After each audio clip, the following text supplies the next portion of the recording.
Hello and welcome to Geek First Sidequest, your weekly stop for video game news, reviews, and more here on the Geek First Podcast Network. I am the 30 frames per second Dylan Moss, and I have with me the burnt Travis Snell. How you doing today? You feeling Good. nice and hot over there? Yeah, I think I always say you can see like my hairline where that's like my normal skin color, and then it's red. I was outside yesterday, water park for a lot, and forgot the good old sunscreen. So it was cloudy, so I thought I'd get away with it, but no, I'm doing good. And then I was out again today for soccer, for the kids' soccer. So it's that thing if you're burnt and you're just trying to find, and I'm like Gollum, just trying to find any shade and stuff like that. Not sure if that happens in the video game. Is the whole family cooked, or was it just you that got? No, I got the most cooked. I was doing a lot of slide runs with the kids and stuff like that. So there you go. they all got little patches, but I definitely got, and I even kept my tank top on because I'm like, oh, I don't want to burn the whole body. But then I just got like a farmer's tan, so it didn't. I don't know what I was thinking, but I tried my best. Yeah, I guess you don't live like right by the water park anymore, so you couldn't just quickly run home and No. Well, actually, I don't know where you live, and you don't need to share your address on. More downtown, Yeah, I'd say. Yeah, So, so that it not a quick, and all the soccer, like everything we used to do is all Rutland wise and stuff like that. So yeah, makes sense. Well, I'm glad to have you with me here today. We're gonna be breaking down the Ubisoft Forward. You might think like, where's Taylor? And he's a busy guy. So I don't think he's joining us today. But he joined me yesterday to talk about the Xbox showcase. You joined me a few days prior to talk about Summer Game Fest.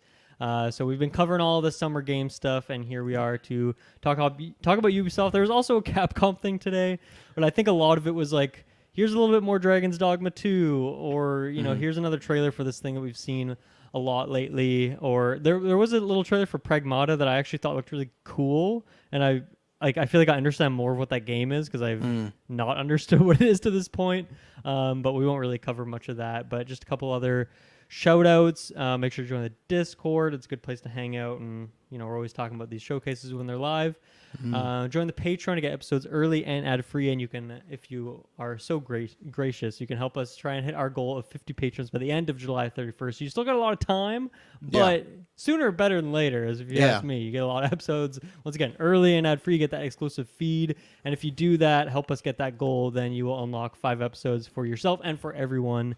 Some bonus episodes, including some video game specific things. So if not, they're locked up like my KOTOR remake. Never coming out, never happening. It's true. So, I mean, they have not been recorded, right? So they will just never get recorded, and then they're just lost. These great ideas that will be lost to time. We'll just look at the call sheet and just rip it right up and stuff like that. But you've been busy since you've been back. There's a lot of side quests and whatnot. So I know. I was saying it was nice that in the first week back, I got to do a side quest with you, Kirkland, and Taylor already, and now I'm already back with you again here today. So yeah, we're gonna talk about Ubisoft, and then after that, we're gonna talk about next Midnight Dante. Suns.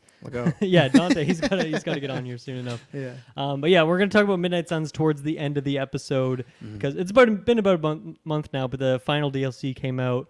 I mean, you're going to just share some final thoughts on that game. But before we get into all that stuff, I want to know, it's just from the Xbox showcase, if there are any highlights from you that you want to shout out or any games you're looking forward to. And there's a couple things on Starfield I want to touch on. But yeah, anything that stood out to you from that? Yeah, it's funny. I was kind of surprised when I got to Taylor's final rating. He said, like, personally for him, it would be a 3. Maybe it's just because there's just no Gears and Halo, so it's a big double whammy for him. But that's kind of where I am for a personal thing as far as games there. There's nothing. I don't have too much of attachment to Fable. That's one of those games like a Bioshock that passed me by that I hear great reverence for, but just never got around to. So, and you saying that remake or whatever remaster they did was not the greatest, like, oh, well, maybe I'll never dip my toes in it anytime soon if you can't buy the original. That honestly might just be a me thing. Okay. But it is very odd that, once again, I've never had motion sickness from a game in my life except for that one weird camera in that game. So I don't know what it is.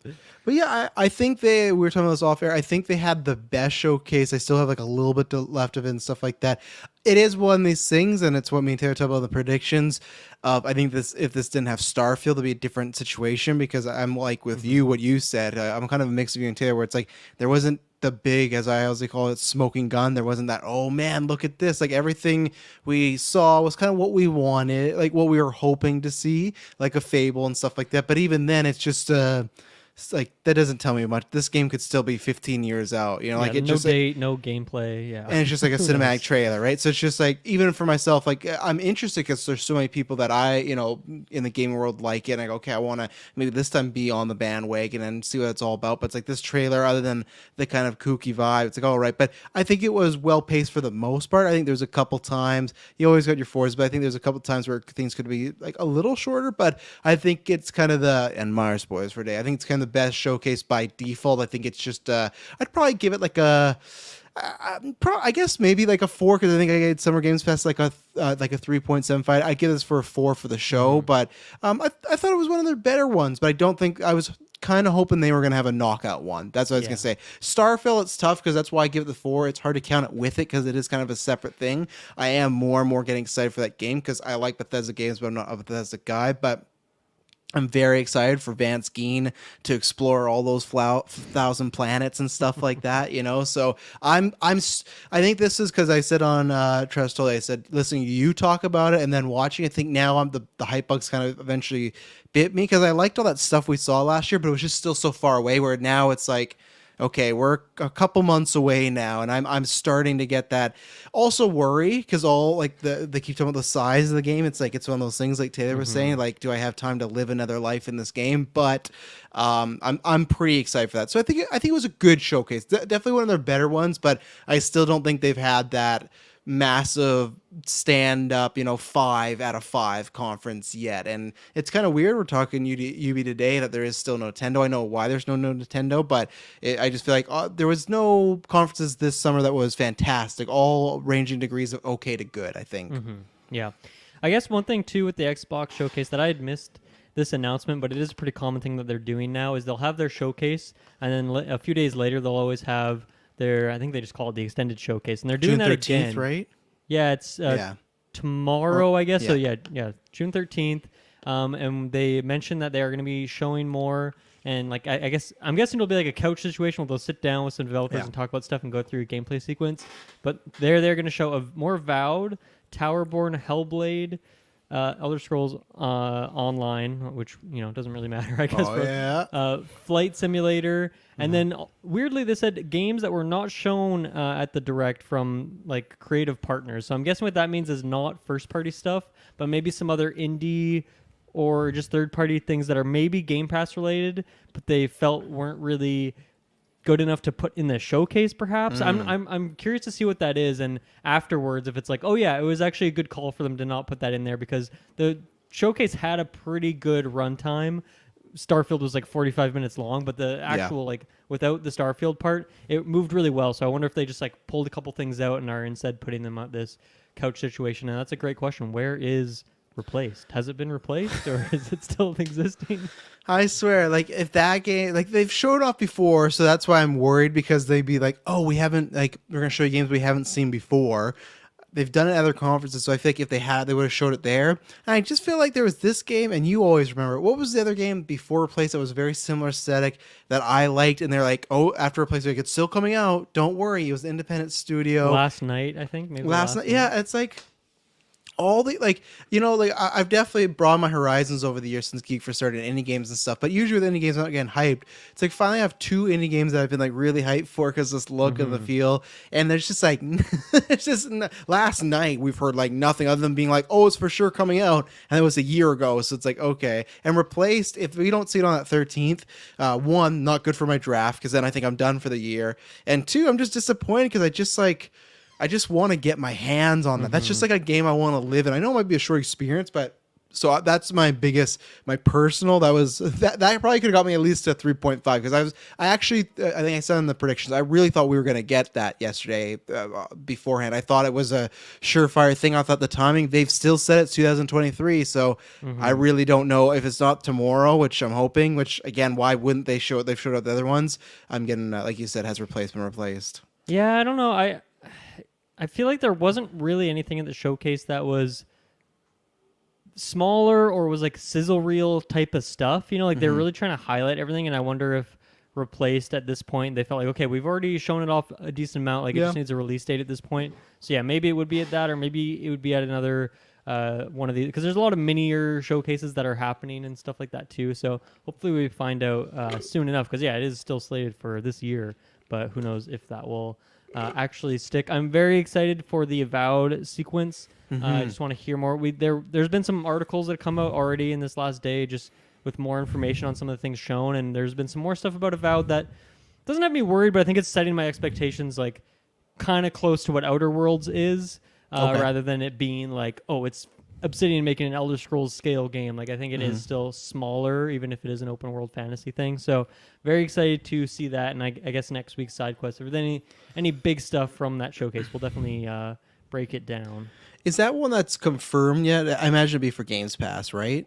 Avowed, yeah, it's a first-party studio, so it's in there. Yeah. Okay, I want to get in there. I still want to get, and I can't remember. They put in Outer Worlds that's on Games Pass, right? Or is it? It should iffy? be, although that one was created before Obsidian was acquired, so it is a different publisher. But I think it is sitting on Game Pass right now. And then there's the DLC would not be. You'd have to buy that extra, but you wouldn't really need that if you're just jumping in to check it out. No, I just want to play. I remember when you lent to me, I was just in a place where I was so busy. I got to play it with her a little bit, and I was liking it, but then it was one of these games that I feel like I didn't give a fair enough, get deep enough in. So it's one that I've been wanting to go, just because you and Taylor were talking about RPG and choices and stuff like that. And so it's like, and I think maybe there was part of me, I was like, oh, well, I'll let Knights of the Old Republic kind of be that game. But as I feel like that's like, further away, I am kind of wanting that, and because I don't know what Starfield's going to be like, right? And we're going to talk about Star Wars later on today, where they show some choice menus. It's like, man, I think it's the Midnight Suns, which we'll talk about at the end. That has made me feel like, man, I really want choice back in game. And even then, the choice isn't as great as some RPGs, but still, just what you can choose in Midnight Suns is made me like the juice is flowing for. I want some games where my choices really matter here again, So that's why I've been looking at Outer Worlds again, and be like, okay, I might add that to my list once I go through a couple. Maybe that'll be like maybe I'll make a 2024 like wish list of, okay, I'm gonna try to get through these games this year, So yeah, I mean, Outer Worlds, for being an open world ish RPG with multiple paths and stuff like that, like it's a pretty short game actually, especially if you rip out the DLC. And I think that would be good, because the next game, likely after Avowed, from Obsidian, they did confirm they're making the Outer Worlds 2 next. So it'd be good to jump in there. I don't know how much of the sequel would be, or if it'll just be like, here's a different solar system and a different set of characters and all that. But that's fine. That'd be a good one. So some more details have come out on Starfield. One thing we were talking about that me and you were discussing in the Discord was that, like, if you want to get access to the 5 days early access, it seems like you can buy the, I guess, premium edition. Well, you need to get the premium edition, which is not the collector's edition. That's a separate thing with the watch. It's a lot of editions. There's like 3 different editions. Yeah. I think there's like, I guess, standard, like digital deluxe or something, like premium, and then the collector's edition. So, but you can get that premium edition if you're playing through Game Pass, which a lot of people will be. You can just buy that upgrade essentially. So it'll be like probably $40 or something like that. You'll get some. Like the story DLC, some other random stuff, and then I think for me the biggest thing is the early access, just because of its release date. So that's one thing. Another thing that my name is alluding to is that Starfield, much like Redfall, is going to be locked to 30 frames per second on Series X and S, and then PC. If you have a really strong computer, go ahead. You can crank that up to 3 million frames per second if you want. I'm disappointed by this. I'm bummed. It's not like hype killer. It's not like I'm boycotting the game or anything like that. But it's even different than the Redfall one, where it's like Redfall's like, okay, we're doing 30 frames at launch and we're bringing 60 frames later. Sorry. This is like, nope, it's locked at 30 and that's never gonna change.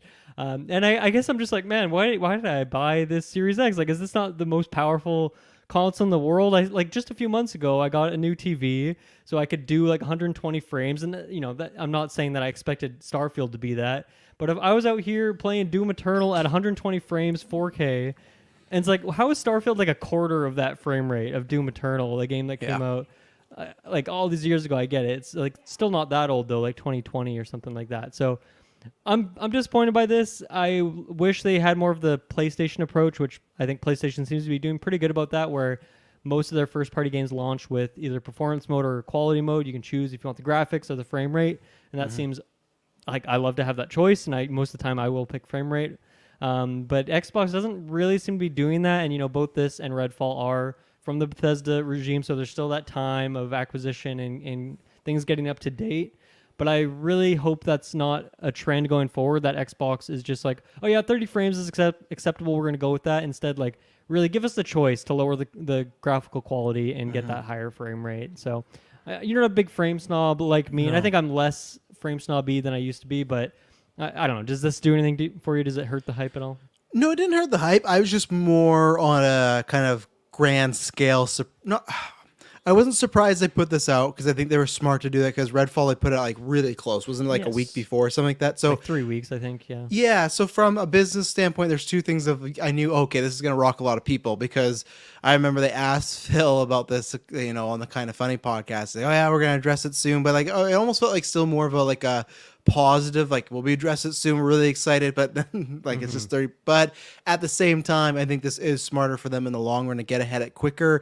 And if they feel, because Bethesda games, they can't have a lot of bugs. If this feels that, hey, this is truly, they've said it's, I can't remember who said it, but someone higher up said like this is gonna be the least buggy game of Bethesda's launch, which is like, okay, sure, like that's whatever. But if that's what they're legitimately trying to aim for, this helps. So yeah, I'm a guy that like I look at games nowadays and I always go like, hey, if we never got any better, I'd be fine. And then I see Unreal Engine 5 and like, oh my god, like the things these things can do. It's just like I'm not prepared for some of these showcases in the future where it's like, oh yeah, this whole thing, that's not a person, that's a gameplay. So yeah, that doesn't bug me, but I get why a lot of people were kind of disappointed because it is the Xbox. And it's funny, both Xbox and PlayStation, I feel like they got different things where PlayStation for so long was doing like the PlayStation 4 and 5, and so people were like, oh, when are you gonna leave that generation behind so you can just focus on 5? And then Xbox, it's like, oh, why won't you ever make games that are like powerful enough to play on this powerful console? It's just kind of funny that I feel like this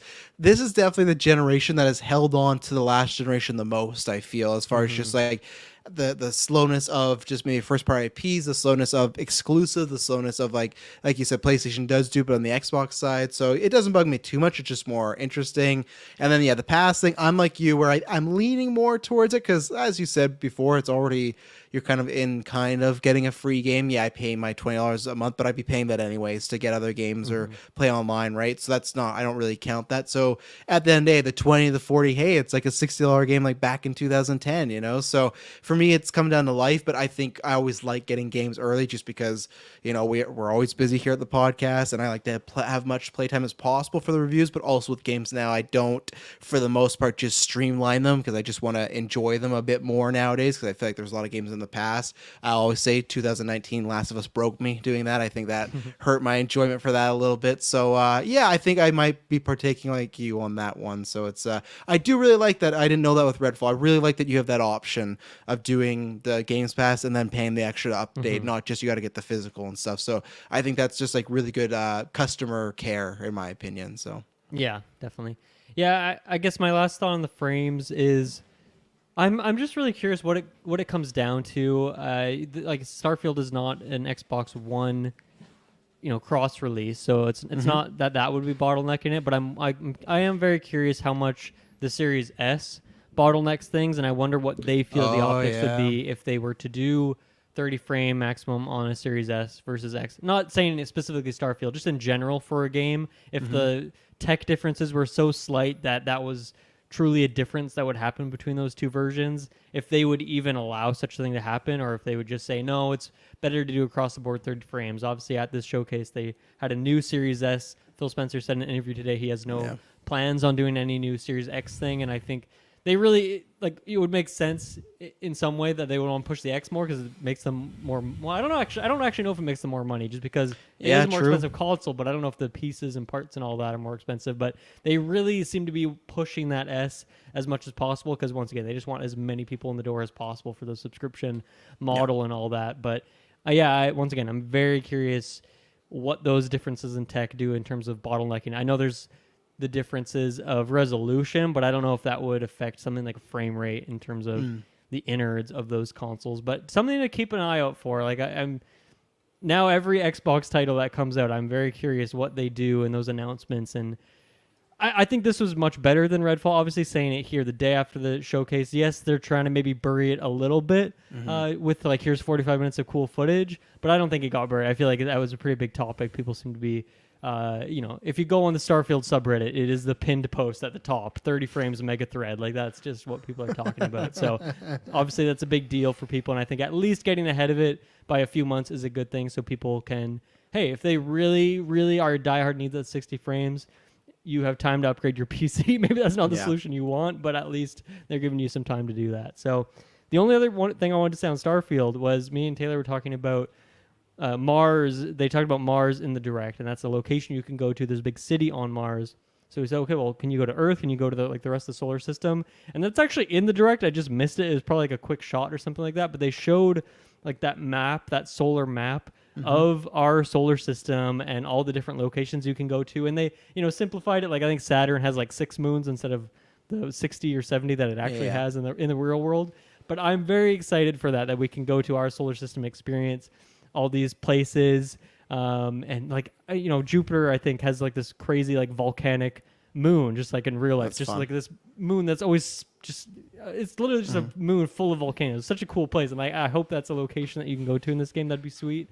And then it seems like Earth is kind of like destroyed or barren, or maybe it's like a Fallout situation and they're literally in the same universe or something weird like that. Because there's also a shot later or somewhere in the direct that is someone like next to some monument on Earth that I didn't recognize, like some random monument in the US. And it's like a barren desert wasteland with this monument still standing. So it seems like Earth is no longer, but we can still go to the remains. And that's a pretty exciting thing for me. I think that'll be very exciting solar system to get to, considering there's a big city, main important city on it. I'm sure we'll get to go there pretty soon, pretty early on. And I feel like I'm going to spend 20 hours going to each of those different locations, all the moons, all the planets, Pluto, and all that stuff. So that's pretty exciting for me. Yeah, I wish you actually couldn't go to Earth so they could write it off and just say, oh, it is because of Fallout and that place is like uninhabitable, like it's a disaster, like they abandoned it years ago and that's why you don't go there, and then that's why you have your people down there, your vaulters, but still you look at the Fallout world, it's not a great place to be, right? So but I'm very excited for all that stuff. I share not your exact concerns, but definitely pondering about all these different planets and stuff like that and how it's all going to work out. I'm very curious about this game, and all that stuff you just told me is great. So that's I'm definitely gonna visit the volcano as soon as possible. Yeah. Okay, let's take our first break. When we get back, we will talk about Ubisoft Forward. Okay, we are back.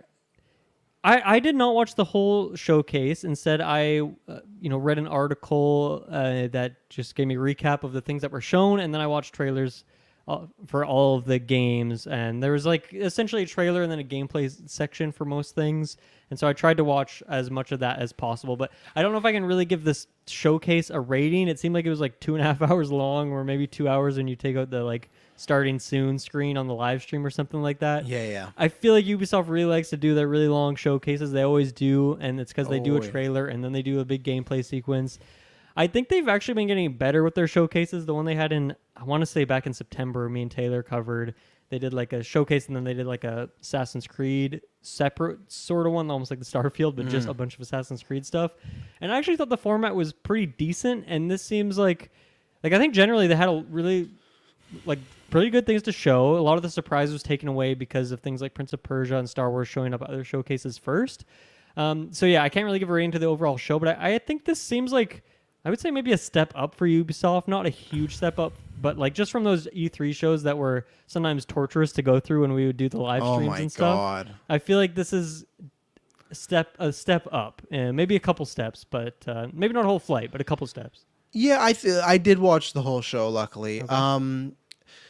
I think it's a refined version of that, but I still don't like their versions. I think so the whole conference is technically an hour and 11 minutes. That's what it ran at, because they did do That's not bad then. I don't know why the stream I was watching was 2 hours long then. Because what I watched was the video was just the presentation. So maybe it was like a pregame stuff and maybe other things, or the stream or some panelists. But yeah, so it was an hour 11. I think it's just that so I know we're gonna get to, but the Pandora stuff was weird, where it had you had a trailer for it, which was it felt like a meaty trailer, like a 3.5 minute trailer. And then you had something like, oh, we're excited to make Avatar. And then you had like a 5-7 minute James Cameron talking about Avatar. And then you had the developer again talking about Avatar, which really was just the trailer most of the trailer. There was some new stuff in there, but lots of the trailer just with a person talking over it.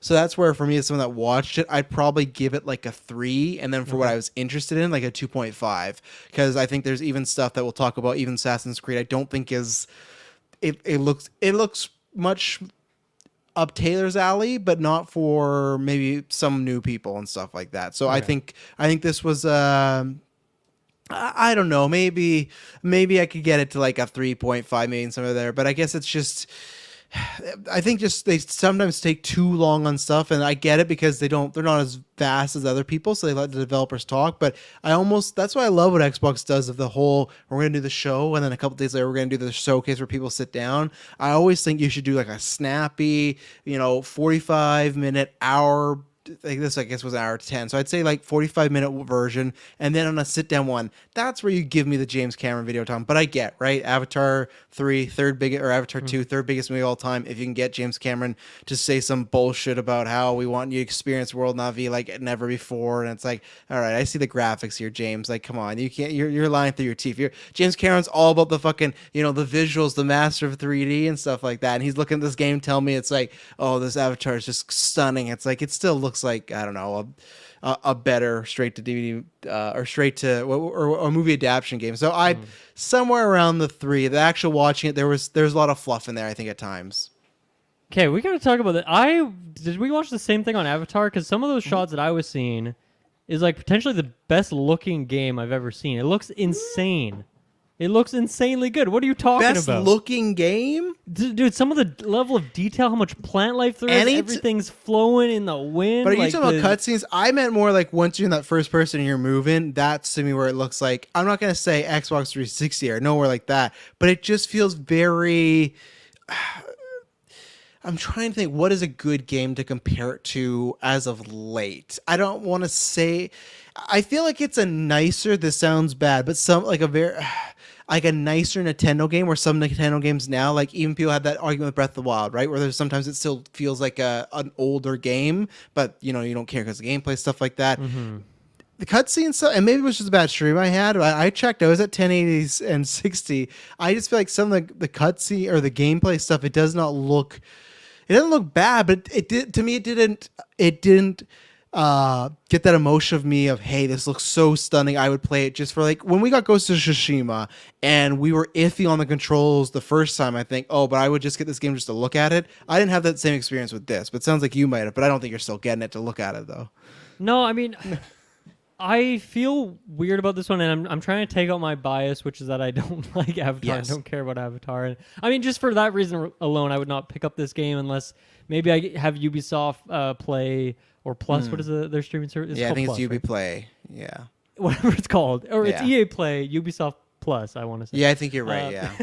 If I had that, or, a lot of Ubisoft yeah. games go on a deep sale, like within a year, this game was like $5 or something, maybe I could see myself jumping in just to check it out. But I don't know, there were certain shots that looked just insanely good to the point where I felt like there's something eerie, like it was not real. It was like what they were showing me, they said it's in-game footage, it's not final, but like it looked so good that I was suspicious of what I was seeing. And I think part of that is that any shot in these, pretty much across the board in the trailer and the gameplay thing, was like specifically like 3 seconds long, right? It was like a quick panning of like this environment, and then it would cut to another shot. Quickly, you're riding on this character's back, and then it would cut to something else.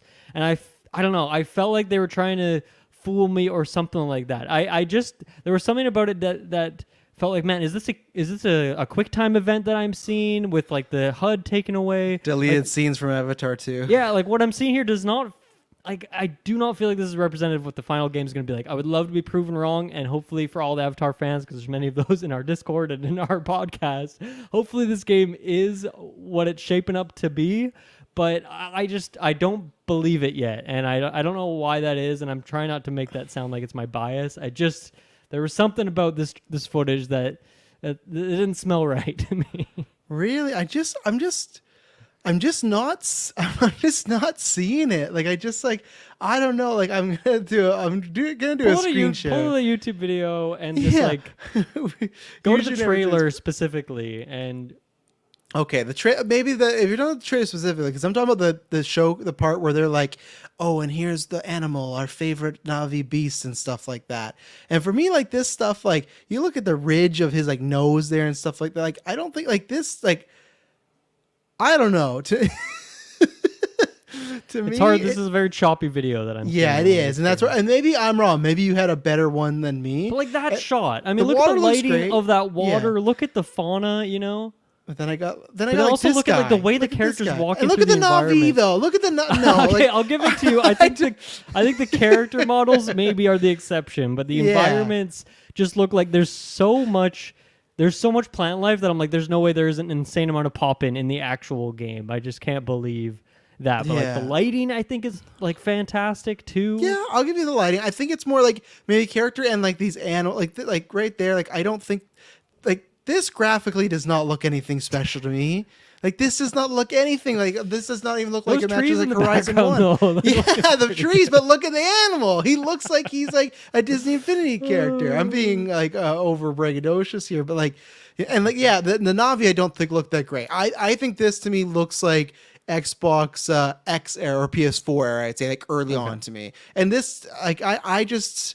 I mean, okay, go back 5 seconds, like just to this like right here. Look at the lighting on your gun as you shoot, like that. Okay.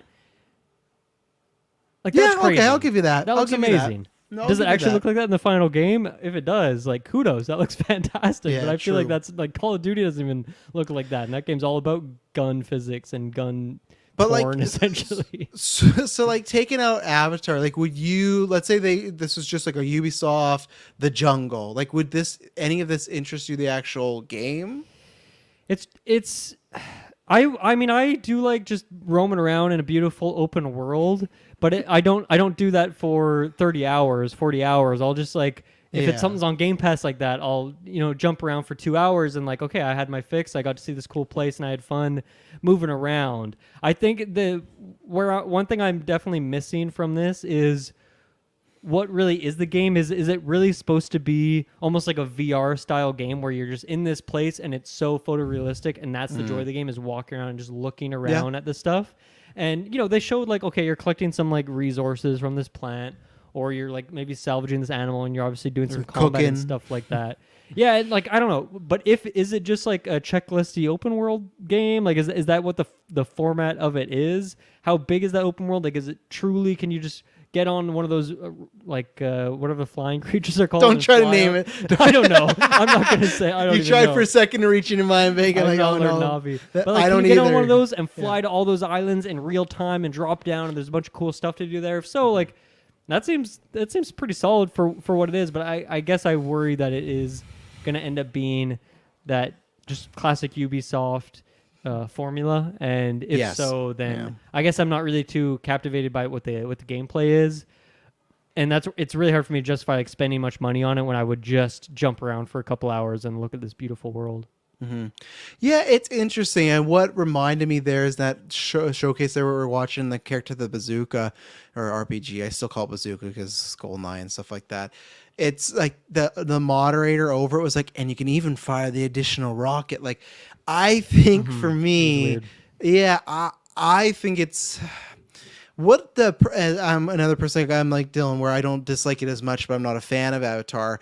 The ideal Avatar game to me would be Death Stranding Avatar, where there are threats in the game, but it is more about that journey of the environment, everything around you, getting to somewhere. Because it's James Cameron, I'm sure he doesn't have everything to do with the game, but just because the Avatar, it always comes down to very military-based things, right? Mm-hmm. So that's where, for me, I'm not saying and they no highlighted threats. that in the trailer. Like, they spent a good half of the trailer setting up that story, which is like the most generic, boring thing to me. As an Avatar hater or not, I just don't find it like a great hook. And it's nonsensical too. It's so weird of like, they kidnapped you as a child, they raised you, but then you were asleep for 15 years and now you're helping the Na'vi. It's like, I thought that was going to be the hook where, okay, you are on the other side and you got to fight Na'vi. It's like, oh, and then throughout the story, maybe you get changed and turned, and that's the thing. But it's like literally a Star game is like, okay, now you're back with a Na'vi. It's like, oh, so you just literally want to make it that our Na'vi character can shoot a gun. That's what they want us to do. Yeah. For me, it's like the story hook is very lame. It's very, but that's Avatar usually in general. So that would be the idea of like how people joke that Death Stranding at times is a walking simulator. That's what I'd want for a Pandora game that would look good. Just to explore their world, have tasks, but not have them be like, I got to take out Sergeant Rock. Like have it be like, you got to, feed your family tonight. So go out there and find something to hunt, find some plants, like things like, I think you can make a great Avatar game that way. I don't think this is it. I think to me, and I'm somebody that's gotten better on first person as far as like liking it. I'm not completely closed off to them nowadays, but I still need to be wowed. I still need to be like, man, I really want to get this. This, like, you're right that lighting the gun didn't look really good, but when they brought that weapon wheel, I was like, okay, this is just the basic version of every gun we've ever had in our lives. And that's not what I guess I understand that, but that's not what I'd want with this game. I would want like Na'vi specific weapons. I know you can get the bows and stuff, but get creative. Make it that maybe if you get a gun, it's like the last mission of the game. And that's really cool. Like, I don't know, but I get it again, but this is the idea of like this Na'vi walking around with like RPG, sniper, machine gun. It's like, that's not really what I'd want to do in this game. So, and I just think they just showed a character shoot a lot, and they did show them do a lot of slides. So I think that the first slides. Why did they show so many slides? Because that's all you can do is shoot and slide. There's no jump button probably. It's just slide. So that's where it just looked very basic. I picture Pandora as a very slippery place. Like I feel like it's very rough. There's plants everywhere. Like would you not just like get caught up on a plant? I don't know. Yeah, and like the water Na'vi, there's just water and sand. So you're not don't even anywhere. Bring up the water Na'vi. And when they get to the third one with the ash people, that fire Na'vi, you can't slide around fire. So I agree with you, but it just echoes a better looking straight to movie adaptation game. And this I want no part of this game. This game would have to get like Breath of the Wild scores for me to even think about getting it. I'll look very forward to Taylor's review though. Yep. Yeah. I cannot wait for that review. One thing that it was very odd to me is, so obviously there's the third person sequences when you're riding on creatures and then first person otherwise. I felt like the character seemed very short, like very low to the ground in a way that like I feel like if I was playing like Lord of the Rings game and I picked like a dwarf character like that, that's what the perspective would look like. And I found that very strange because I thought all Na'vi were supposed to be just like really super tall, but that was something that stood out to me once again of like, man, is that actually what the game looks like in terms of like, is that actually how it feels when you're playing it? It looked shorter than even just like a standard character in a game. That's why it stood out to me. It just looked a bit odd. So yeah, for me it wasn't that. It was just that all the third person ones, they're very zoomed out, so the characters looked quite small, which it's always a weird thing with the Avatar and the Na'vi, where it's just like in the movie they look like a regular size, but then when they're next to a person they're massive, and they never have that scale because the world's around them like that. So yeah, it's a weird mix. I wish there was a sort of Fallout option where you could do a first person add third person. I get it of like you're controlling. Well, I don't even think you're controlling a Na'vi. You're a Na'vi. You're not Jake Sully who's controlling it. So again, I still think this game would have had more preference for me if it was third person. There's some games I'd go, this should be like a Horizon Zero Dawn sort of feel. I think the first person is kind of an odd choice. But yeah, it just, I feel like it's going to get a lot of like 6 and 7s somewhere around there. And like me and Superbad Mike were talking about, I'm on the side where I don't actually think this is going to sell that well. I know there's the biggest movie, but I don't think the people that are seeing Avatar are massive gamers, or they're going to drop $60 to $80 on a game like this. I just don't think this is going to do that great. I could be wrong because, Avatar is a big brand now, but I just, in the era we're living in right now where there's so many games, I just don't see many people jumping to this. Even the MCU, like look at Marvel's Avengers, like obviously had a lot of problems, but still it's like you would think, because the MCU was so hot at that point, this was just going to make boatloads of money, and it didn't. And I think Avatar's kind of a similar thing. So yeah. The last thing that I don't know if we knew this prior to this showcase was that co-op is a thing in this game, which I think is very cool. It seems like Avatar is very much like a community sort of thing. It's one of those kind of communities, I guess. So I think that's awesome for those people who can jump around and do some co-op exploring together. I'm curious to see how that kind of works. Is it like do both players get progress? Do you level up a character? Yeah. Or you just like tagging along with someone? So we'll see what's going on there. But I think that is a pretty cool feature because I just feel like a lot of open world games, like a lot of people have been wanting that lately. Like so many people wanted that in Tears of the Kingdom or even like Horizon. I remember that being a thing. Spider-Man, people have been asking for that stuff. So it's pretty cool that for like the first of its kind, this first Avatar open world game, they're able to do that in the first one. So hopefully it works pretty well. And yeah, I am very curious to hear Taylor and everyone else's thoughts on this game when it finally comes out. Next up, we can go talk more a little bit about Prince of Persia: The Lost Crown, which was at Summer Game Fest, but they showed a lot more of it here, a lot more gameplay. And yeah, I think I was even more impressed by its showing here, just getting to see a bit more. And I feel like the way the character moves around and the combat and the combos, it really reminded me a lot of like a platform fighter of Smash in terms of the style of the kind of powers you have, the kind of aerial combos of like throwing enemies into the air in that Spider-Man way, comboing them, like smashing them back into the ground.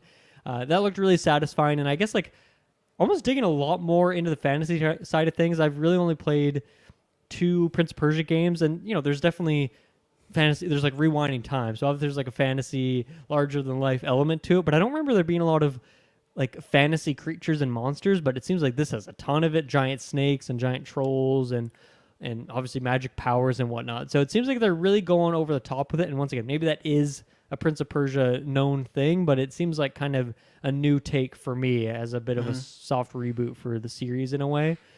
So yeah, I was very impressed by what they showed here today.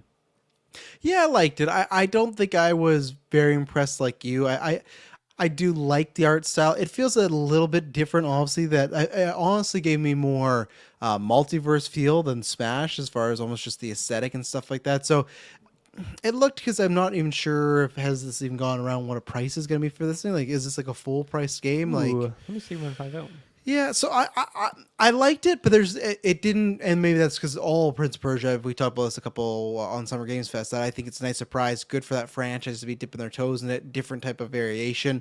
But it still didn't do anything for me to really like kind of get my radar. You know, it didn't make me go be any more interested. Not so much that I'm opposed. It's one of those games where it's like I liked it enough. If I heard lots of good things, like hey, you should really pick this up, then maybe I'd be like okay. But I don't think I'm a first week adapter to it. But I like aesthetically lots of the colors that they got going on, and like you said, some of the enemy types there that could be fun. So it does feel very much like Prince of Persia with a fresh coat of paint, and that's where I feel, because I saw Family Clan, I saw other people kind of in on my timeline, it's like not dogging on the game, but just kind of like, oh, it's not like a, if people are asking for a new Prince of Persia, it's not exactly that. It is, but it's not like the exact same aesthetic like that. But sometimes that's needed in a franchise, right? Mm-hmm. So, and not saying you could never get, they are remaking that other one. So maybe the thing is, hey, we're already remaking this one, that's going to be very similar to those old school games, right? Let's do something new and fresh. And why not? Because you could get a new base for it. And if it's great, then you got two things running. If hopefully the remake's great as well. So. Mm-hmm. It seems like it is a $50 like US dollar game. So $10 less than a lot of games now have gone up $10. So it's a little bit cheaper, but I wouldn't even put it in like that budget title range. It's just a little bit cheaper. And I did good, but I'm curious to see how that does for them. I feel like they could have even made it a bit lower. I was thinking 40 would have been good. Those kind of Crash Bandicoots, like Spiral remasters going through. And who knows? I don't know the scale of this game. I don't think it's going to be massive. I don't know how long it is, but I feel like that you'd get more people, because that's like a 60 for us. When you get that 70, 80, that's kind of a tough pill to swallow for me if it's not something nowadays that I'm very invested in or really interested in. So. Mm-hmm. Next up, there was a few crossovers that I don't really play these games, but I thought all these crossovers were actually very cool. One, Jet Set Radio is getting a crossover with Roller Champions, which is just awesome. Like that's like Jet Set Radio is like kind of almost a cult classic niche title for a lot of people. Really have a lot of love for those games. So I think that's a pretty good one with Roller Champions, which I'm kind of surprised that Roller Champions is even receiving new content, but I guess it's got its audience out there. Not so much crossover, but they're adding skateboarding to Riders Republic. So once again, I'm glad to see that game is having its audience, and adding skateboarding is a cool thing. Mm-hmm. And then the one that got me pretty hyped was that Brawlhalla, which is another platform fighter, an indie version of Smash, you could say, is adding Master Chief and Arbiter. Yeah. both from Halo, obviously, to the game. So obviously, it's the art style of that game is very, very cartoony and simplified from something like a Smash or even Multiverses. But I've always like been thinking about, or for years, like that's been a thing, and people want like Master Chief in Smash, and because Nintendo and Xbox seem to have a pretty good relationship and all that stuff, but obviously it did not happen in Smash Ultimate's lifespan. But No. I'm pretty excited to jump in. I don't know if you have to pay for Master Chief. I think Brawlhalla is a free-to-play game, but I would definitely jump in there. Even if it was a couple bucks, I would jump in there, pick up Master Chief, and just screw around for a little bit. That's a very, very fun addition from me. And I'm almost kind of surprised. I guess it would be kind of a weird thing to show at the Xbox conference, I guess, when you have all these huge first-party titles and then you like show this in there. But I thought it was a nice little surprise today. Yeah, I'd like to try that out. I never have, but yeah, most of these games I haven't had too many experiences with. So this was a block of a lot of sizzle reel stuff. I'm like, okay, hopefully this is for somebody. And luckily, it sounded like it was kind of juicing you a little bit, so that's good. Juicing me. Yeah, it's kind of like I guess Xbox was like, hey, we give you one, you give one us. So they let us do the Master Chief thing, and they got to do the Star Wars announcement. So I feel like Xbox came out on top of that. Yeah, I feel like that deal not the best, but. Assassin's Creed Mirage. So unfortunately, we don't have Taylor here with us, the quintessential Assassin's Creed fan here.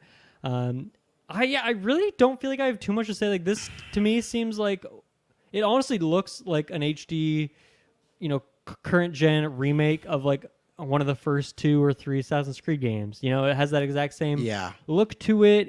It looks great visually, like the just the lighting and the texture quality and all that stuff. I think for me, that's not necessarily very exciting. I think Assassin's Creed, they really need to do something pretty wild to sell me. I'm tangentially interested in the Japan one and the Witch trial one that they've announced, but obviously didn't show those in this showcase. So those are maybe my next entry points. I tried a bit of Origins, but it just really wasn't for me. I don't think this will be for me either, but it seems like for people who have been wanting a classic Assassin's Creed game, this seems like you're getting exactly that. It seems like mechanically, in terms of the bird going around, scanning it, jumping into hay bales, all that stuff. Like it seems like it's got all that Assassin's Creed stuff, and the town looks really awesome. The city you're in, like running around there, would be a lot of fun. So I'm happy for the Assassin's Creed fans, but it didn't really do much to move the needle for me. You took the words out of my words. Oh, the words out of the words. Took the words out of my mouth of, and people have said this, but.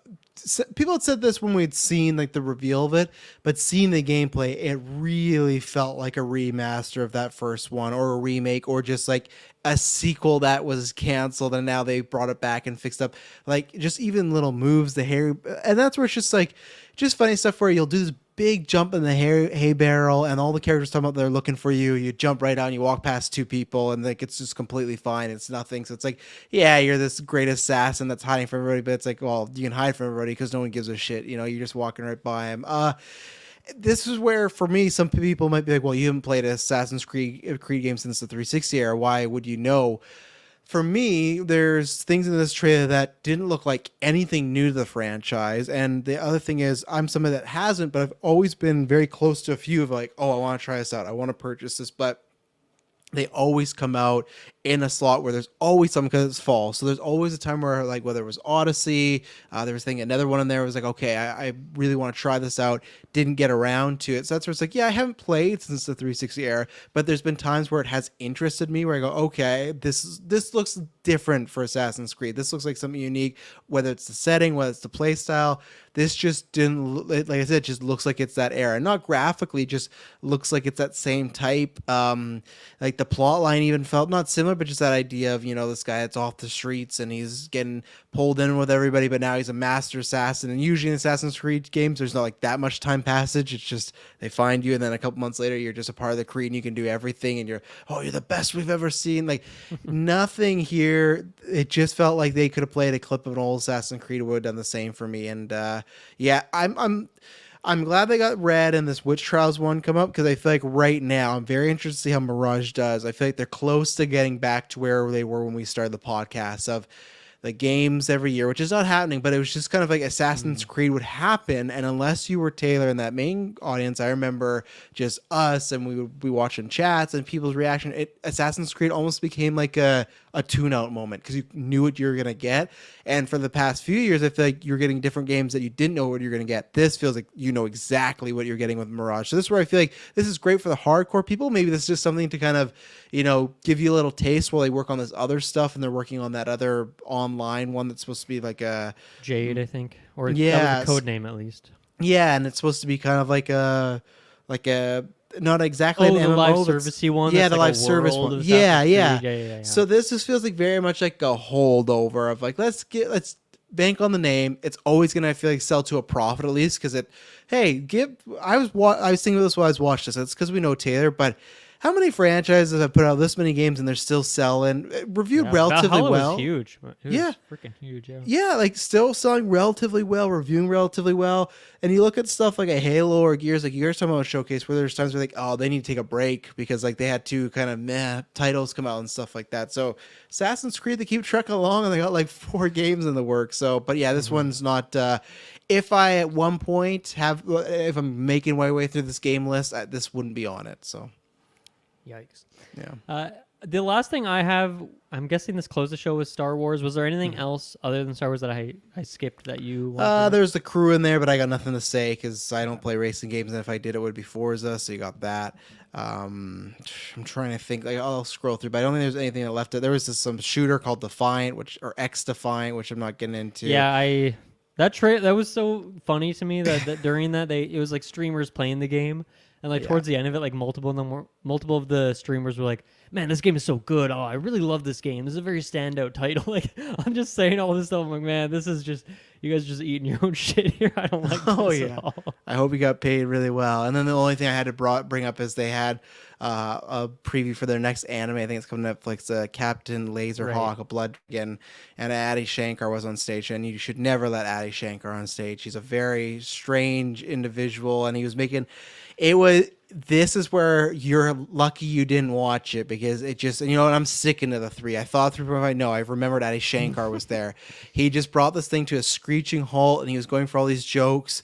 And there was this really awkward moment where he's like, you guys know me from, I made Castlevania, like for Netflix, he did that. And like, there's like applause, but not like massive. He's like, and all my short films. And it's just dead silent. And then but he paused for applause and it didn't happen. And then he goes back into his thing. And it was just like, it took, what was the actual runtime here? I think it was only, it was only 5 minutes, but it felt like an eternity watching this. And even Emily, because my room is close to the kitchen, she's like, this guy's not funny, hey? I'm like, no, like the crowd. He got one joke in there, but yeah. So that's why watching the show, it was tough. But no, on to Star Wars. Sounds good.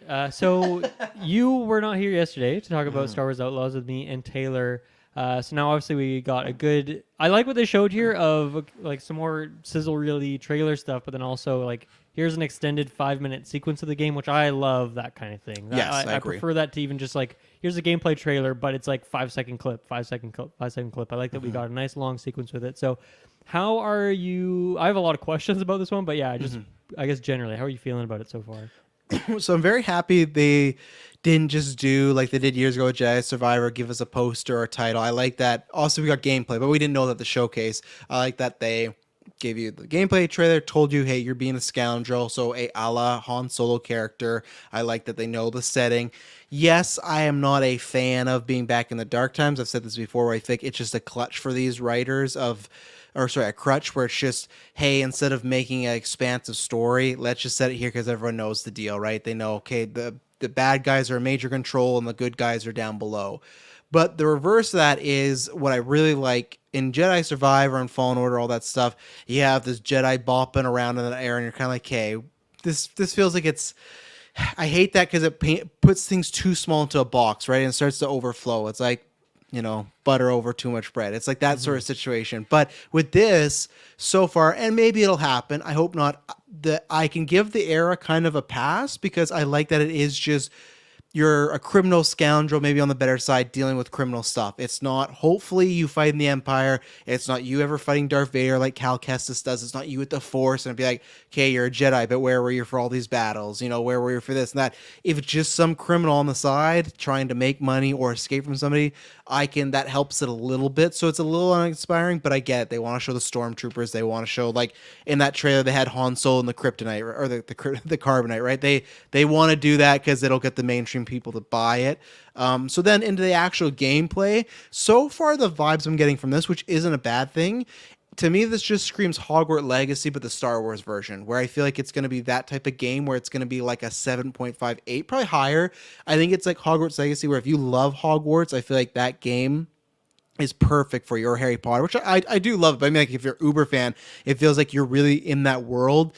I think there was a great long set piece here of, I loved kind of the textures going on. It felt like it looked better than the games we'd seen, like Assassin's Creed earlier. Like, just, it had like a almost like cinematic lens filter on it, which I really appreciate. Like, it looked more, see, you didn't think so? I thought there was times where No, I think there's this like setting that a lot of games have you can turn off called chromatic aberration. I think they just had that cranked up, which essentially, like, fair, whatever's in focus, whatever's not in focus is just like incredibly blurry.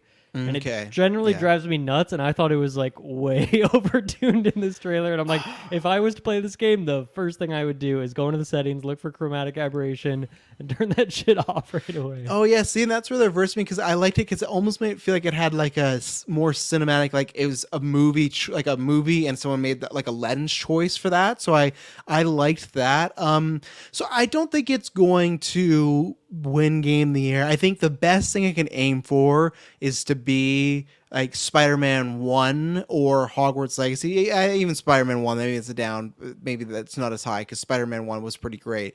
I just mean, like, I think it could kind of get to that barometer of maybe you could squeeze out a game of the year one, but everyone knows it's not going to win. And it's like the last choice, It all depends on how enjoyable it is. So I think there's aspects.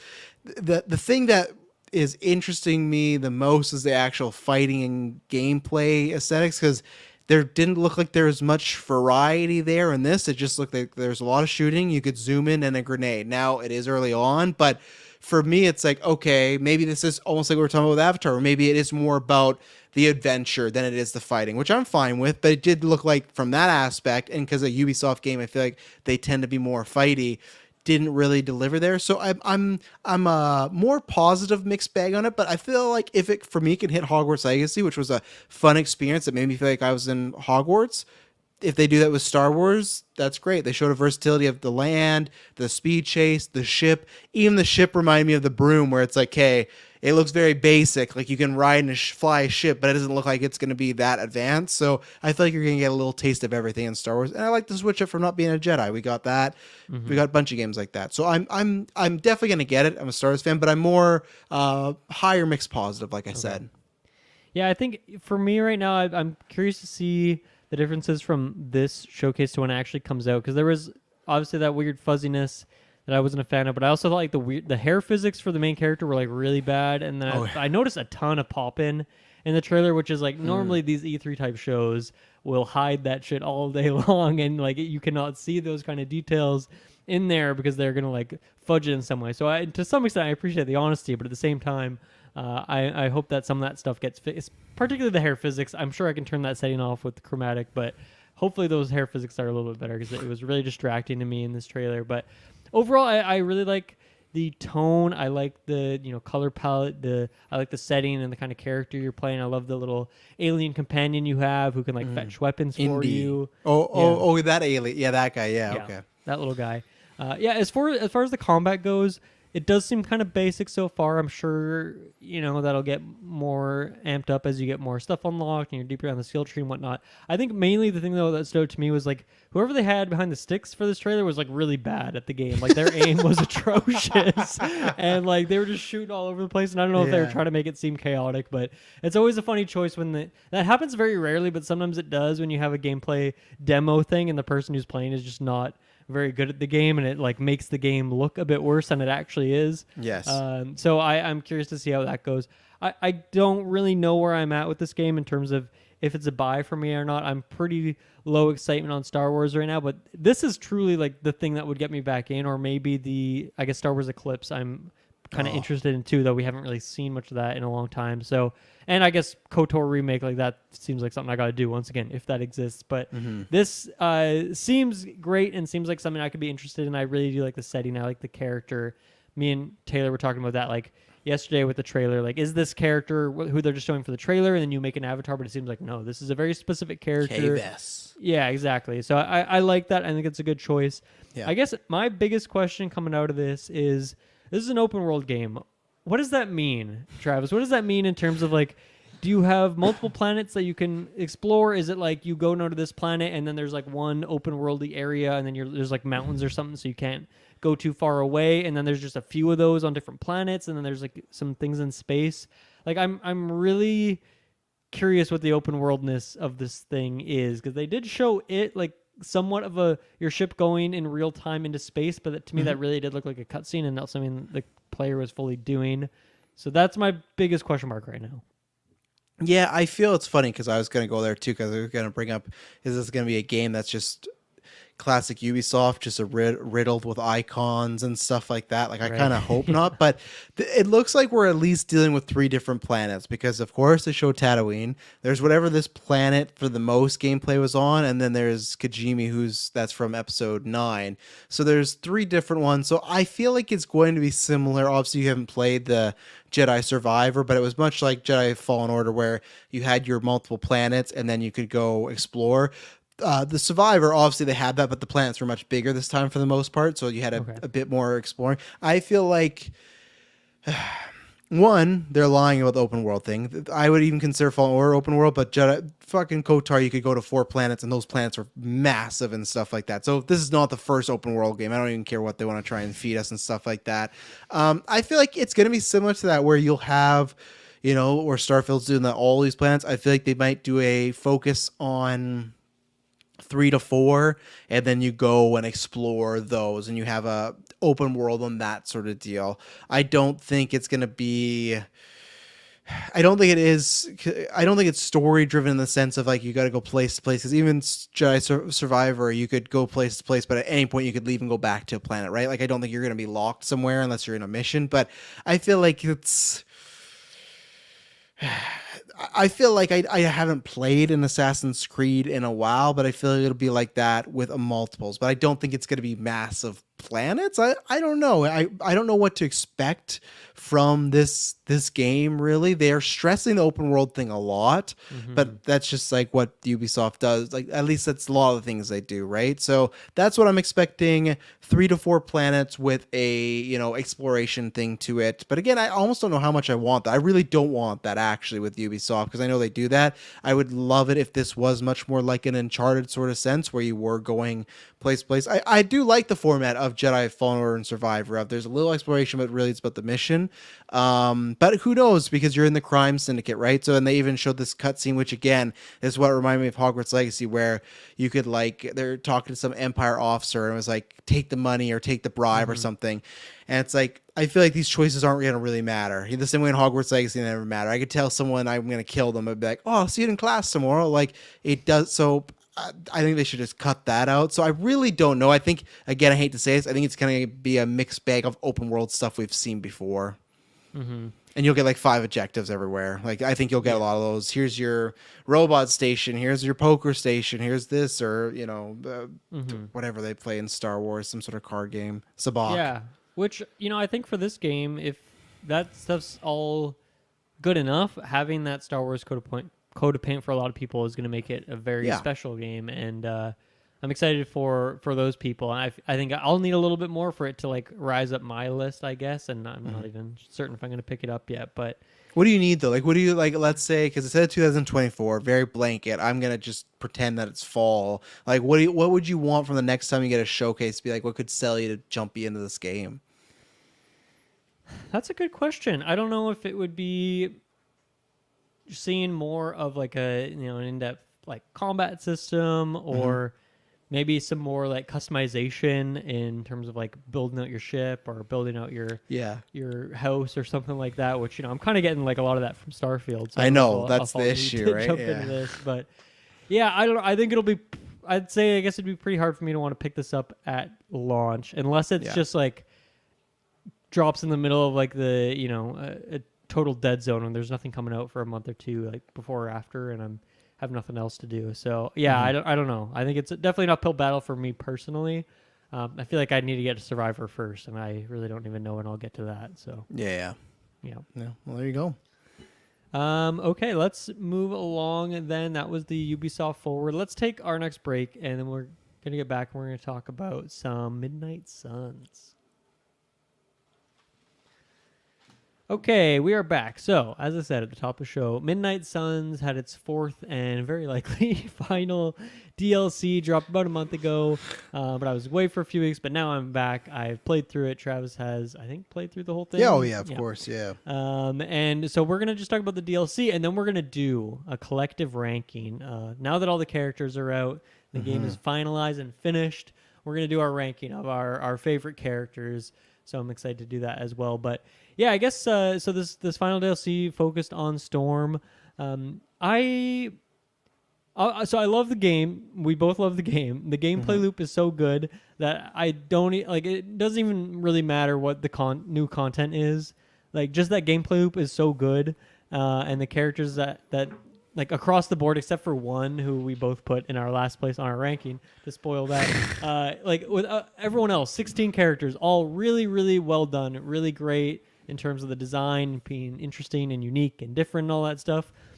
So I'm saying all that, like, I had a really great time playing through this DLC, although I think now that we're at the end of the road, I'm a little bit disappointed at what the DLC was overall, and that the sense that we got the first one, Deadpool, didn't love the character, but I was like, okay, well, here's a ton of new mechanics with these vampires and the way those affect your cards, and there's these different enemy types. We got a new boss fight there. And then I think in the second DLC pack, we had like the Dracula boss fight. Not really any new mechanics, though. And then the third DLC came out and like, okay, not really any new mechanics or new boss fights, so just new character. And then this fourth DLC came out and it's like, okay, well, there's actually nothing else new here either other than the character of Storm. And obviously playing as a new character is very exciting and fun, and seeing some synergies and combos you can do. But yeah, I guess I was hoping that each of the DLCs would have a new enemy type or a new mechanic or a new boss fight to play with. And unfortunately, the last two didn't really have anything of that sort. So I guess I just needed to maybe either they or me needed to set the expectations a bit better of what this DLC was going to be. And I don't know if I expected each one to be a standalone thing. I do like, in some sense, that it is one long collective story, but I also do feel like they maybe could have spread out the content a bit more across those 4 DLC packs instead of like really dropping it hard in the first pack or two with actually the new content, and then just like, here's the new characters to mess around with the rest of the stuff. Does that make sense? No, I'm pretty much in full agreement with you. The only thing I'd push back is maybe they do that because they want everyone talking about how good that DLC is, and then they make people go pick it up. Because you and me were so high on that first one, right? Where it's you got, even if we thought it was an alright character, you got Deadpool, you had like the food truck, you had new enemy types, you had a great boss battle, and you had story stuff. So it was all like, that's literally a home run. You got all your 3-4 bases right there, right? So that's where I feel like they probably did that in that sort of sense to get the buzz. So if you're hoeing and humming, oh, everyone keeps talking about how great this DLC is, I'm gonna go get it. But I think even like the boss battles, I was done with fighting Dracula by the time we got to him again in this DLC. You know, I think they should have done, because we'd fought Dracula a couple DLCs ago. I think, was he in 2, or I know at least 3. Yeah, I think you fought him in 2 and then 3 again, right? So and then in 4 was the final. Yeah, so that's where it's just like, I wish they didn't do that. I wish they just made some more fun levels with the generic bad guys, maybe some heavies, and then you have your Sin, you have your Dracula, and I'm missing one other boss. Those are the only 2 bosses from the DLC. Yeah. And you just fought them so much, and then the finale was, oh hey, it's you're fighting them both. It's like, okay, cool. And I was hoping for the finale that would have been something like the finale of the game, where it's like, okay, you got to fight Hunter. It's like, oh, this big change, this is really cool. But so I think it's one of these things that maybe I still love it overall. Maybe just because it peaked so hard in that first chapter we got. That's why we're like, oh, what's next? But really, that I should have in the future too for the other games. I'll take that as like, okay, this is how high we're gonna get. The rest of the stuff's just cherry on top. So, yeah, I was a little disappointed. I wouldn't play through the story stuff again. I never want to fight Dracula again because he's just a pain in the ass. But overall, I'm still happy with it. Mm-hmm. Yeah, I mean, obviously the highlight then of this specific pack is Storm as a character. Mm-hmm. I gotta say, in terms of like, not that I have a problem with the voice, I don't really care much for the characterization of Storm here, but I do love the moveset, obviously. I think the moveset is fantastic. Yes. But for whatever reason, like I got pretty attached to Eddie Brock. I even like this version of Morbius. Deadpool's, he's Deadpool. You know what you expect there. Like the writing is good, Deadpool stuff. I didn't really find anything to get latched onto with Storm on the personality front, but I just love her moveset because it's such a... Like, I feel like there's already so many ways I can build the character, and I still have to get more cards, but she has, like, some good stun abilities. She has a ton of AoE. She has a lot of good knockback and quick skills. She can, like, give her teammates resist or herself, and that's kind of a nice push-or-pull there. And then the one ability of hers that I think you start with is, like, to activate, like, electrical hazards on the map, and I feel like that not once was an enemy ever in one. Like, I could never use that ability. Really? I took it out of my deck because it seemed powerful, but I just, like...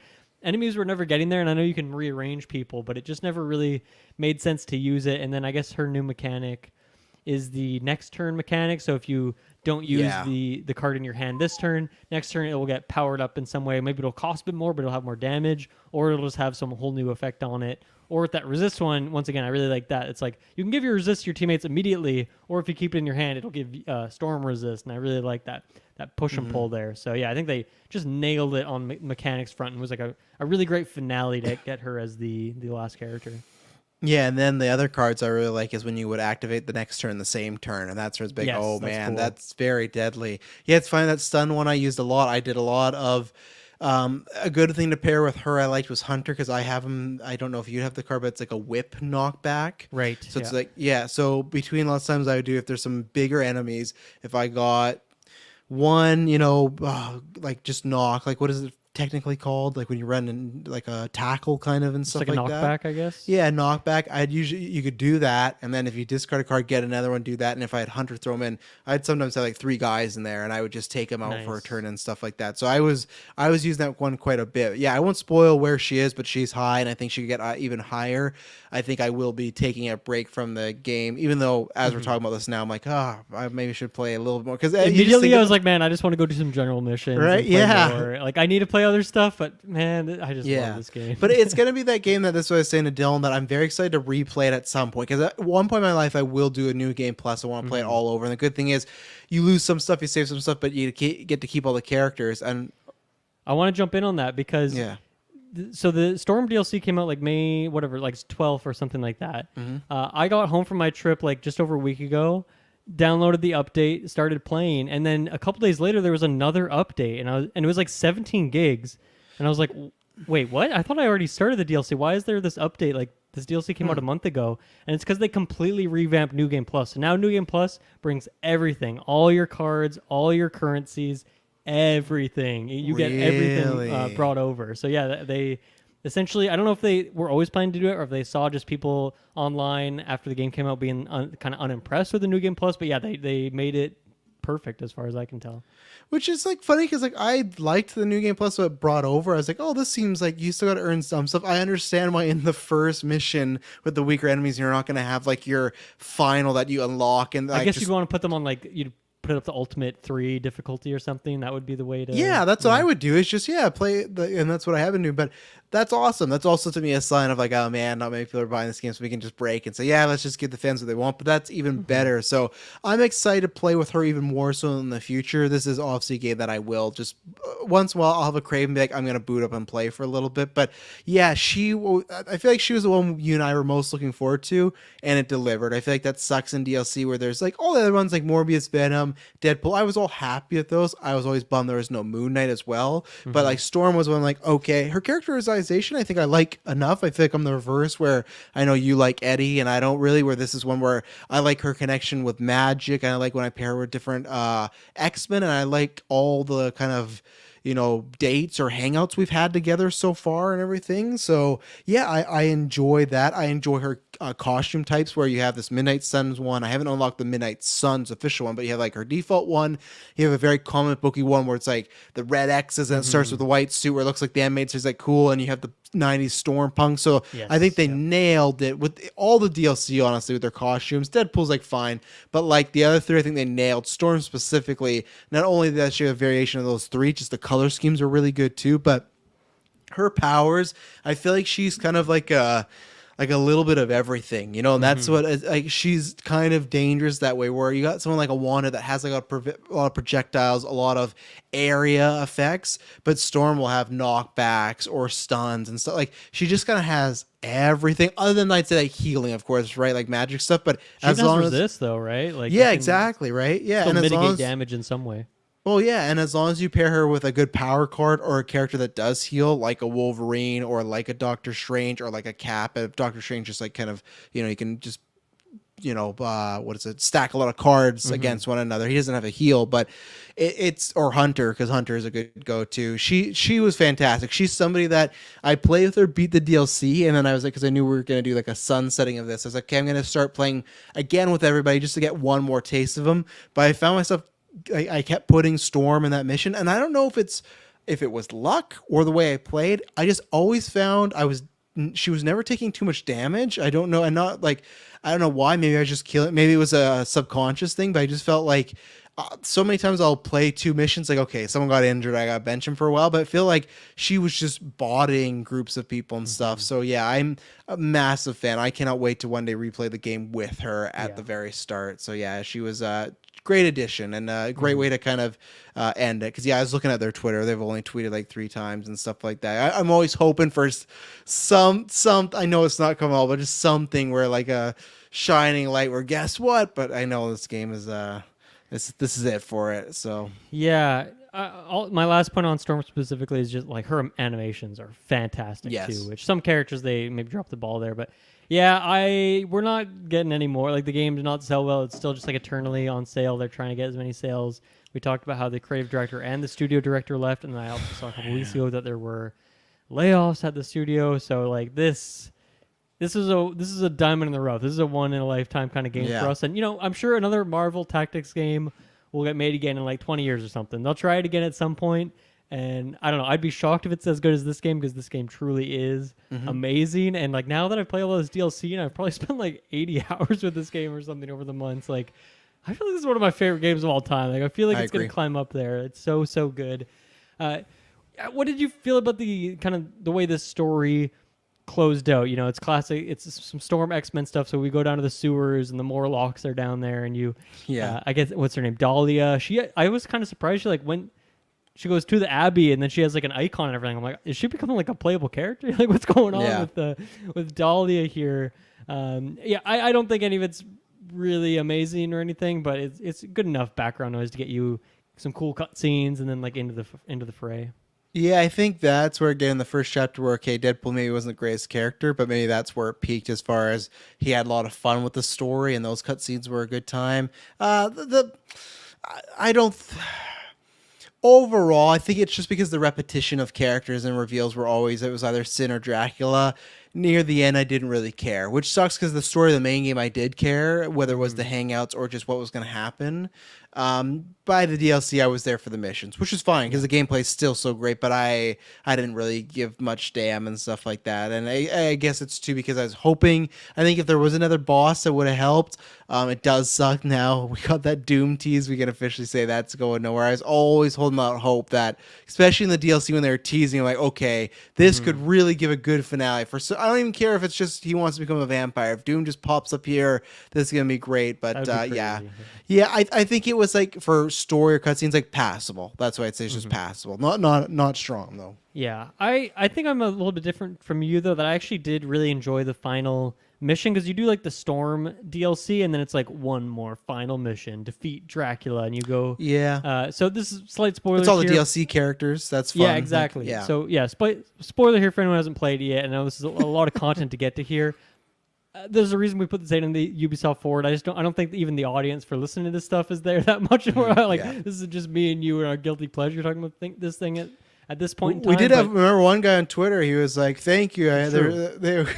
So we are I know there's like a most detailed Midnight Suns podcast on the internet, 100%, forever and always. I'll say that. And I'll say from Marvel Ultimate Alliance 3 because we did the same thing. We broke it all in those DLCs. Man, just Marvel in general, man. I feel like we got it. Like even though there's Marvel specific podcasts, even on the podcast network, I feel like Geek Force is kind of crushing on the Marvel. Also, like. When we can get Marvel Alliance 4? It's time. I know I'm being greedy, but like I know we just got that too long ago. But like, hopefully it's not a Switch exclusive, and we can get like a really next gen, like a good looking game. But okay, so this final mission, I think it's really great because it's you have two groups of characters. It's one of those missions, and so you have all four of the DLC characters, and then Blade. Am I missing? Is it only? No, because Blade's in both of the battles. That's why it is. Yeah. Yeah, because vampire. Yeah. So the first one's like Deadpool, Morbius, and Blade, and then the last one is Storm, Venom, Blade. So I love how just kind of out of nowhere in this DLC, like Blade ended up being the protagonist. Kind of like it eventually became, when Dracula became in there, it was more of his story, and obviously Morbius is vampire too. But I mean, Blade, one of my favorite characters in the base game. From the story perspective, from the gameplay perspective. So I love that this was kind of a nice cathartic end to him, and even then he still has some like doubts when it's all said and done. Of course. But, like that cutscene at the end, he's like slashing up vampires and stuff in Dracula's castle. I thought was really cool. I thought Dracula's castle as an environment was beautiful, like really, really great set piece. You start out front, like on the bridge, and then like inside's really cool as well. And then, we'd fought Sin and Dracula multiple times, but I still really liked that final battle, just once again, because the gameplay, the minute-to-minute, so good. I thought that was a pretty good challenge of having to fight these two bosses, and you're trying to just get enough kills to bring that price down to that one card. And thankfully, the card thing I brought along was that it gives you as much power as like the cost of all the heroic cards in your hand. Man. So once I got it down to 10, I popped that card, instantly had enough, and I could like kind of cheese it a little bit. So I took out. I downed one of the bosses. I don't think I ever downed Dracula in that situation. It was all your hero numbers in your hand, right? That's what you did? Was that the power card? It's the one, it gives you like a power equivalent to like all the heroic cards. And I did the same thing for this mission. I did the same thing because Storm has a couple good ones. The mission is like starts at 25 and goes down. I just had to get it down to 10, and then I could pop that. So that was a pretty exciting moment.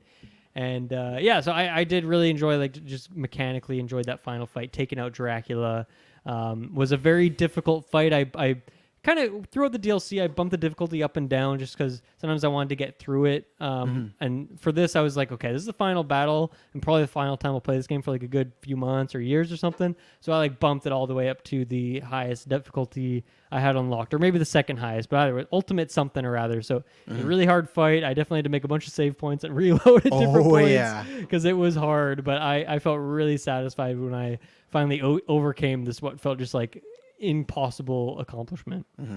No, you're right. You kind of sold me a bit that I like the lead up of the two groups and they go there. But that's the stuff where I feel like it's fine. I did like the card thing, so I will agree there. I like the idea of you have to get these kills to get this thing down and save Dahlia. I did, like I said, the same thing card as you, because Storm has a couple good ones too, where it's good to have a lot of heroic with her, especially when you get to those next turn. And some cards could be like 5 to 6 cost points, but they're doing like 1,000 like they're doing boss killing level stuff. This isn't even like her final card. Like, what is that card technically called? Like the massive unlock? Like it's their ultimate card, I'd say. They'll have that. I can't remember the name. Yeah, but I'll just lightning strike or something like that. No, I meant like what is all their cards, like the general, the unlock. The legendary card? Yeah, legendary. Thank you. Yeah, so it's not even like she to me has moves that should be legendary moves, and they're not. They're just in her moveset if you play them right. I am so curious what her, and honestly all the DLC characters like legendary cards are, just because in the final mission of the main game, you get to, like, all the characters are brought in and you get to see what all their legendaries are, even if you haven't unlocked it yet. So I am very curious what everyone's is, and that's something I'm excited for in New Game Plus. I think Storm's is just you put it down and you win that. Like you just win. It's just over. A lot of them are like that anyway, so I would not be shocked. Yeah. So I did like that portion. So I'll give you that on that one. That was something fun, and I remember too because I had it on the hardest one because I've been trying to play with that. I literally got this one, like I lost once, and then I literally on the second playthrough got it on like the last, like like it was one of these, like if I didn't knock out this enemy and hit him, and it was just down a storm, it's like if I take a blow, it's over right now. So I was very lucky. For me, Storm died like honestly pretty early. Oh yeah. And then eventually Blade went down, and it was all up to Venom. Venom was the one who saved the day. He was the clutch. Yeah. He was the clutch because That's funny. he has a bit of healing. I mean, Blade does too, but I was drawing more of the Venom healing card, so I was able to keep myself sustained just a little bit longer there. But yeah, that frenzy on Dracula, oh my god, he was just destroying me. Blade's got some risky healing though, because sometimes it's tied to blood, right? And while you're fighting Dracula, it can really mess you up. So yeah. And then at the end of this, as the Doctor Doom tease was at the end of the main game, Sin comes out of the rubble and she's Red Skull's daughter, but she's fully looking like Red Skull at the end of it. Yeah. So not really going anywhere, but I thought that was fun. You know, classic Marvel thing always has to be one last tease at the very end of it. It hurts when there's nothing more coming, though. You know, it does. Especially Doom. Really would have loved to see that. Yeah. And then one thing that I brought up in I think maybe the Venom DLC is that the achievements for this game have been very broken. I think some of them still are broken, unfortunately, and hopefully they do get that patched. But I did have after I jumped into that big 17 gigabyte patch, booted up the game and just like 8 achievements popped to back. So a lot of them ones that were broken for me were fixed in that moment. So that was nice. And I still have a bunch more achievements now that all the DLC's out. I have a ton of stuff to go do again. Yeah. And I'll get there someday, but yeah, not today. So good for the fans, That's nice. Yeah. Okay, now we're gonna do our ranking here. So the way we've done this is me and Travis have both individually ranked the 17 characters from favorite to least favorite, and I've made the kind of cumulative version of that. So for example, whoever you put at first is worth 16 points. Whoever you put at last is worth 0 points. And I've done the numbers on that, so we have a collective ranking. The reason I felt like doing it that way is, honestly, for me, like I knew who my least favorite was, and my top 3 I was like pretty solid on. But then honestly, other than that, like because of how good this game is and how much I love, honestly, all the characters except for that bottom tier one, it was really hard to rank the differences. And I felt like this is a better way to do it because we can kind of just go up the list, shed some love on each of the characters as we go through it. And there's a couple surprising results here, I gotta say, from already seeing your list, getting a bit of the preview here. Starting at the bottom in 0 points, we both put Deadpool at last. Yeah. Not a big surprise. I think just the least interesting moveset, his ability, not very intriguing. This is really the only character I don't like. Every other character I honestly like to love. Most of them love because the movesets are so good. But yeah, Deadpool kind of let us down here. Yeah, I can't say to go as far as like I don't even like him. I probably will put him in least missions, but like I said before, I had some fun with his animations with the rainbows and just some of the colorful attacks. And you always get Deadpool saying their jargon, but as I said before, I think the lead up this game, once I saw Deadpool, I kind of grown because I love Deadpool. I don't know if he's in my top 10, but he's up there as a combo character I love. But I just knew that's Deadpool's a seller, and that's why he was in there. It just felt like Deadpool's like, well, you got to make sure you have Deadpool, and the way he played made it feel like that. I'm like, well, you got to make sure you have Deadpool, So the fact they didn't even have heal to me is like a thing where it's like you guys missed this. That's where I feel like there wasn't much attention put into him as some others. So yeah, he was last, but he's still loved. I love all these 17 Midnight Suns. Yeah, I do love the taco truck. That's taco truck's great that he brought to the world. Yeah. No, second to last for us. Sorry, Taylor. Mute your headphones here. Is Ghost Rider, and honestly, once again, I love Ghost Rider. I think he's a really really fun character. Very unique. Yeah. I love putting him in the deck. I think he maybe drops for me a bit just because the character, I haven't really seen Robbie Reyes before. I did not really care much for who he was and like the personality side of things, but moveset wise, I think he's got a really fun mix of like very high risk, high reward sort of gameplay where a lot of his stuff damages him, or he has the Hell Ride, which is like very, very powerful, but it discards your whole hand. So best animation in the game, maybe for a card. Yeah, so over the top, so good. So yeah, I really do love Ghost Rider. I've had a ton of fun with him. He's super duper powerful. He does a ton of damage. I love that chain move he has that like each time you use it, it just gets like better and better. Love him. I think he's great. He just, someone's got to fall to the bottom and end up being him. Yeah, I don't think we'll ever. There's another character on here that I'm gonna say similar stuff. I don't think we'll ever do like a re-ranking or a retrospective on this game. Who knows how long we do this for? Maybe we will in 20, 30 years. But like he's somebody that much like Storm that I think I'll put a lot more into him if I ever replay. I just felt like for this play style, especially with my hunter character, I like his stuff. But like you said, he's high risk, high reward, and I feel like my play style this go around was not that. Mine was very. I got a strategy going in. It's gonna stick to it. Ghost Rider was like it feels like he could win you it or lose you. There's times where he's been clutch, and there's times where I feel like he's gone right away, and now I'm already down to revive, and it's like this is messed the whole main. I feel like there's times where like okay, I'm gonna go and run with Ghost Rider, and I'd have like 2 bad games where I'd either die or like just narrowly win. I go, Robbie, you're not picking up. But I think he's like maybe like I said the coolest character as far as his animations, and he's somebody that maybe in a next playthrough I'll change my mind. So he's lower, but again very fun. Just didn't suit the play style I was going for because as I've even said too, when I replay I'll probably do a different type of hunter as well. So maybe that'll change it up. So but yeah, very fun. Just not enough playtime for me with him overall. Yeah, I think even when I have hunter with more healing abilities, is I went full dark mode in this, and I by the like middle to the end of the game I didn't use any healing on her, so it made using Ghost Rider a bit harder to justify just because he has his own healing, but it does help to have some on the side. This is not an incredible placement for this guy, but the Hulk is here. He was in your bottom 3 as well, so I'm curious why he dropped slow. Yeah, I don't. It's funny because I felt this way with Marvel Ultimate Alliance 3 and this, where I'm like, man, I really want like a good big tanky guy, and I just don't know if games aren't doing them right, or maybe I've overestimated how much I want a tanky guy. But I just felt like there's a lot of special things with the Hulk, and I feel there's some fun attacks here, but. And I think also it hurts almost the same way, like you said, that you can't form relationship. Maybe there's some of that stuff there too, where you feel less That's connected. a huge knock for me personally. Yeah, he just kind of feels like he's somebody that was invited to the party, but a friend brought him. You're like, yeah, sure, you can bring the Hulk, and the Hulk's here and stuff, and he's not even a DLC character. And again, maybe it's because he came in so much later too. Yeah. So he's a guy like that 50 hours in or something. yeah. Right? Yeah. So he's a guy that there's another one I'll bring up too, where I have my list that next time you play through, I want to spend some more time with these ones. But just a lot of attacks felt very similar. A lot of stun, a lot of use your Hulk Rage. And I guess, but it just, if you're going to do similar, to me, there's an example one coming, or something like Wolverine. He has a lot of similar attacks, but I like them. And I feel like he's a very fun character. Where Hulk, I just kind of was maybe bored with him sometimes. You know, I didn't feel like he made a big difference. And I'm not saying like that, but I feel like when you play as Wanda or Storm, I feel like, hey, this is a very different type of play style here. This is a different strategy. I want that from Hulk. I know people might say, oh, he's just a bruiser, a big guy, but I feel like the big guy should do that. They should really have some, and he does have one move. I think it might be his finisher, one of them where he like does a Hulk smash. And I remember it's the only time my game crashed because it was like it's a Hulk smash that's massive around there. But not that I need him to have like all these legendary moves. I just wish there was more stuff like that where I felt like I was big and massive like the Hulk, where you just felt like, okay, he's a strong guy, you know?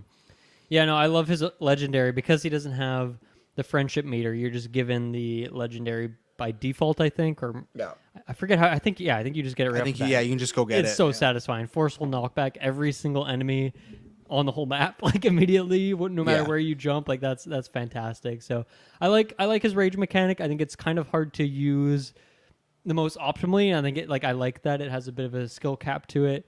I like all the taunt. I feel like he's a pretty straightforward character, but like that's who the Hulk should be. So it works for me.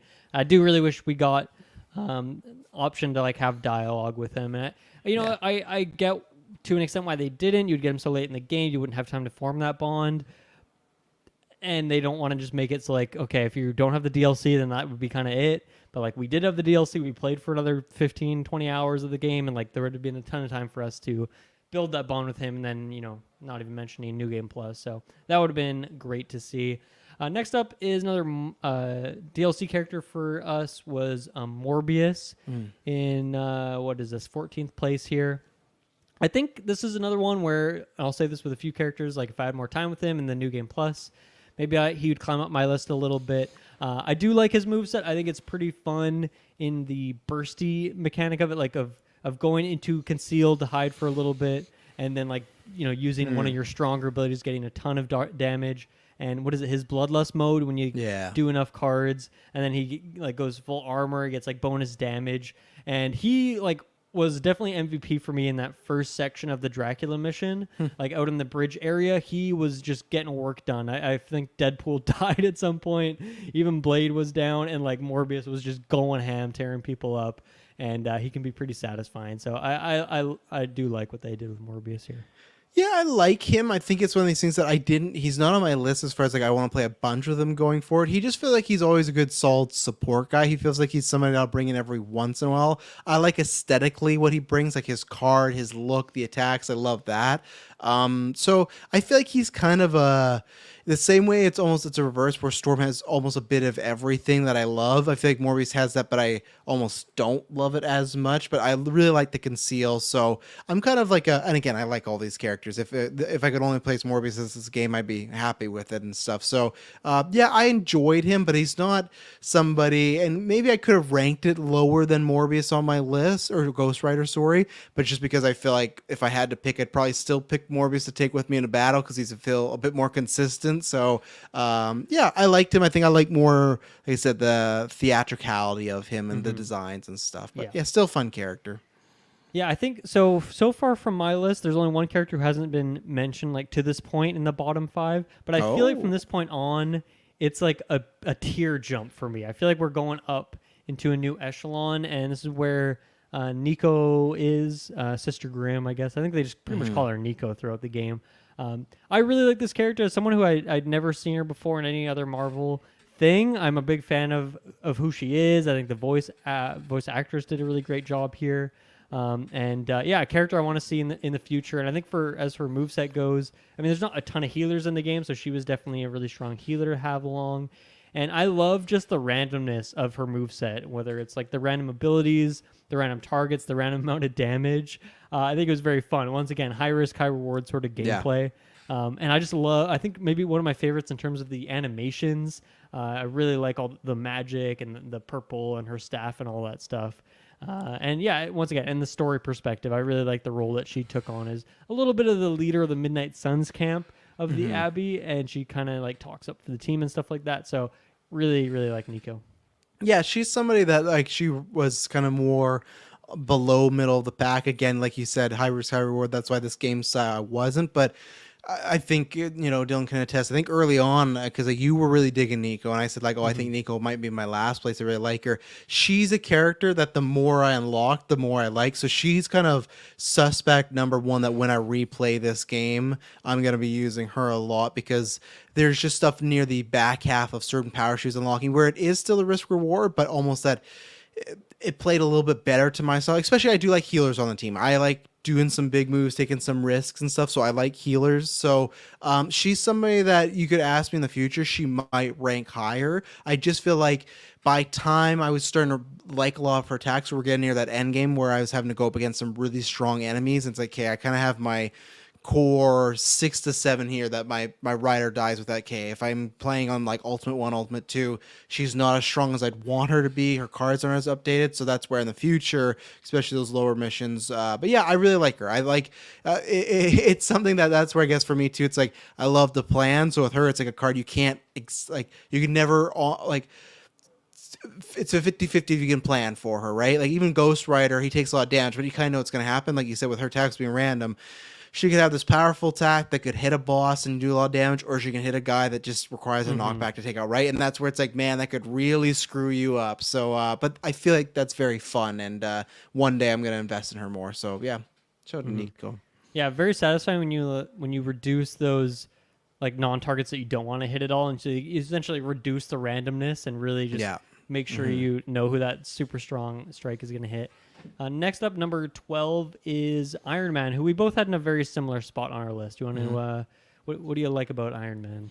Yeah, I think he's just the general good overall character. He has a bit of everything as far as the combat stuff. So he has your stuns, has your knockbacks, he's a few quicks and stuff like that. I think he was definitely higher early on in the game, and then there's just some people that rose above him. But he has some of the best. He's a guy that a lot of times I would bring in the boss battles because as I told Dylan, one of my biggest maneuvers is it's the card. So I would always use the select a character, get 3 or 4 cards, and then double for each card. And when you can do that chain thing and just chain, like sometimes I could chain up to 18 cards.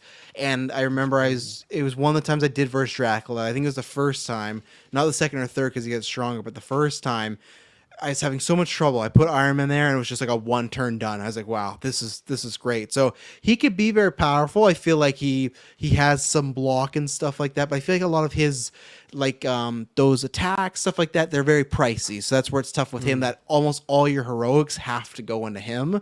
So but he kind of goes back and forth. I feel like there's months where I play more Islo, and then there's months where I boot up and it's like, oh no, he's one of my guys. So he was, I think, like just rounding out the top 10 for me, but there's many times he's been a top 5. So I think for Iron Man, it's very mission based for me. I don't think, like, I'd say like my top 5 characters, I'm going to bring into whatever mission. Iron Man, some missions he thrives and some not so much. And it depends the power cards. If I have the right power cards, I can make him the strongest guy there. So fun stuff too, like when you do the block and the little things would disperse from the suit. Like a lot of cool animations with Tony. Yeah, I think you brought up a good point. I feel like he does not synergize well with all characters, and classic I feel like Tony. Yeah, exactly, right. It's perfect for who the character is, but I feel like most of the characters in the game, like Nico, you can put Nico with anyone and it'll work well. You'll find some good synergies and all that stuff. I feel like Iron Man, I tried a few where I was like, ooh, I wonder, like Iron Man and Spider-Man, I love that duo, but like they don't actually really work that well together on the battlefield. The combo. Did you ever try Captain America, Spider-Man, and Cap, or Captain America, Spidey, and Iron Man? That was always my one that worked really well with Tony. Okay. Because you got lots of blockage going around, so it was always. I feel like good I did to a lot of protect. Iron Man Cap, but I don't know if I ever course, had Spidey as the one third time. in Try there. it. Yeah, I'll give it a go. But yeah, I think what is that? I think, like Doctor Strange has one of those cards that, like the last card you play just gets put back in your hand, right? Something like that.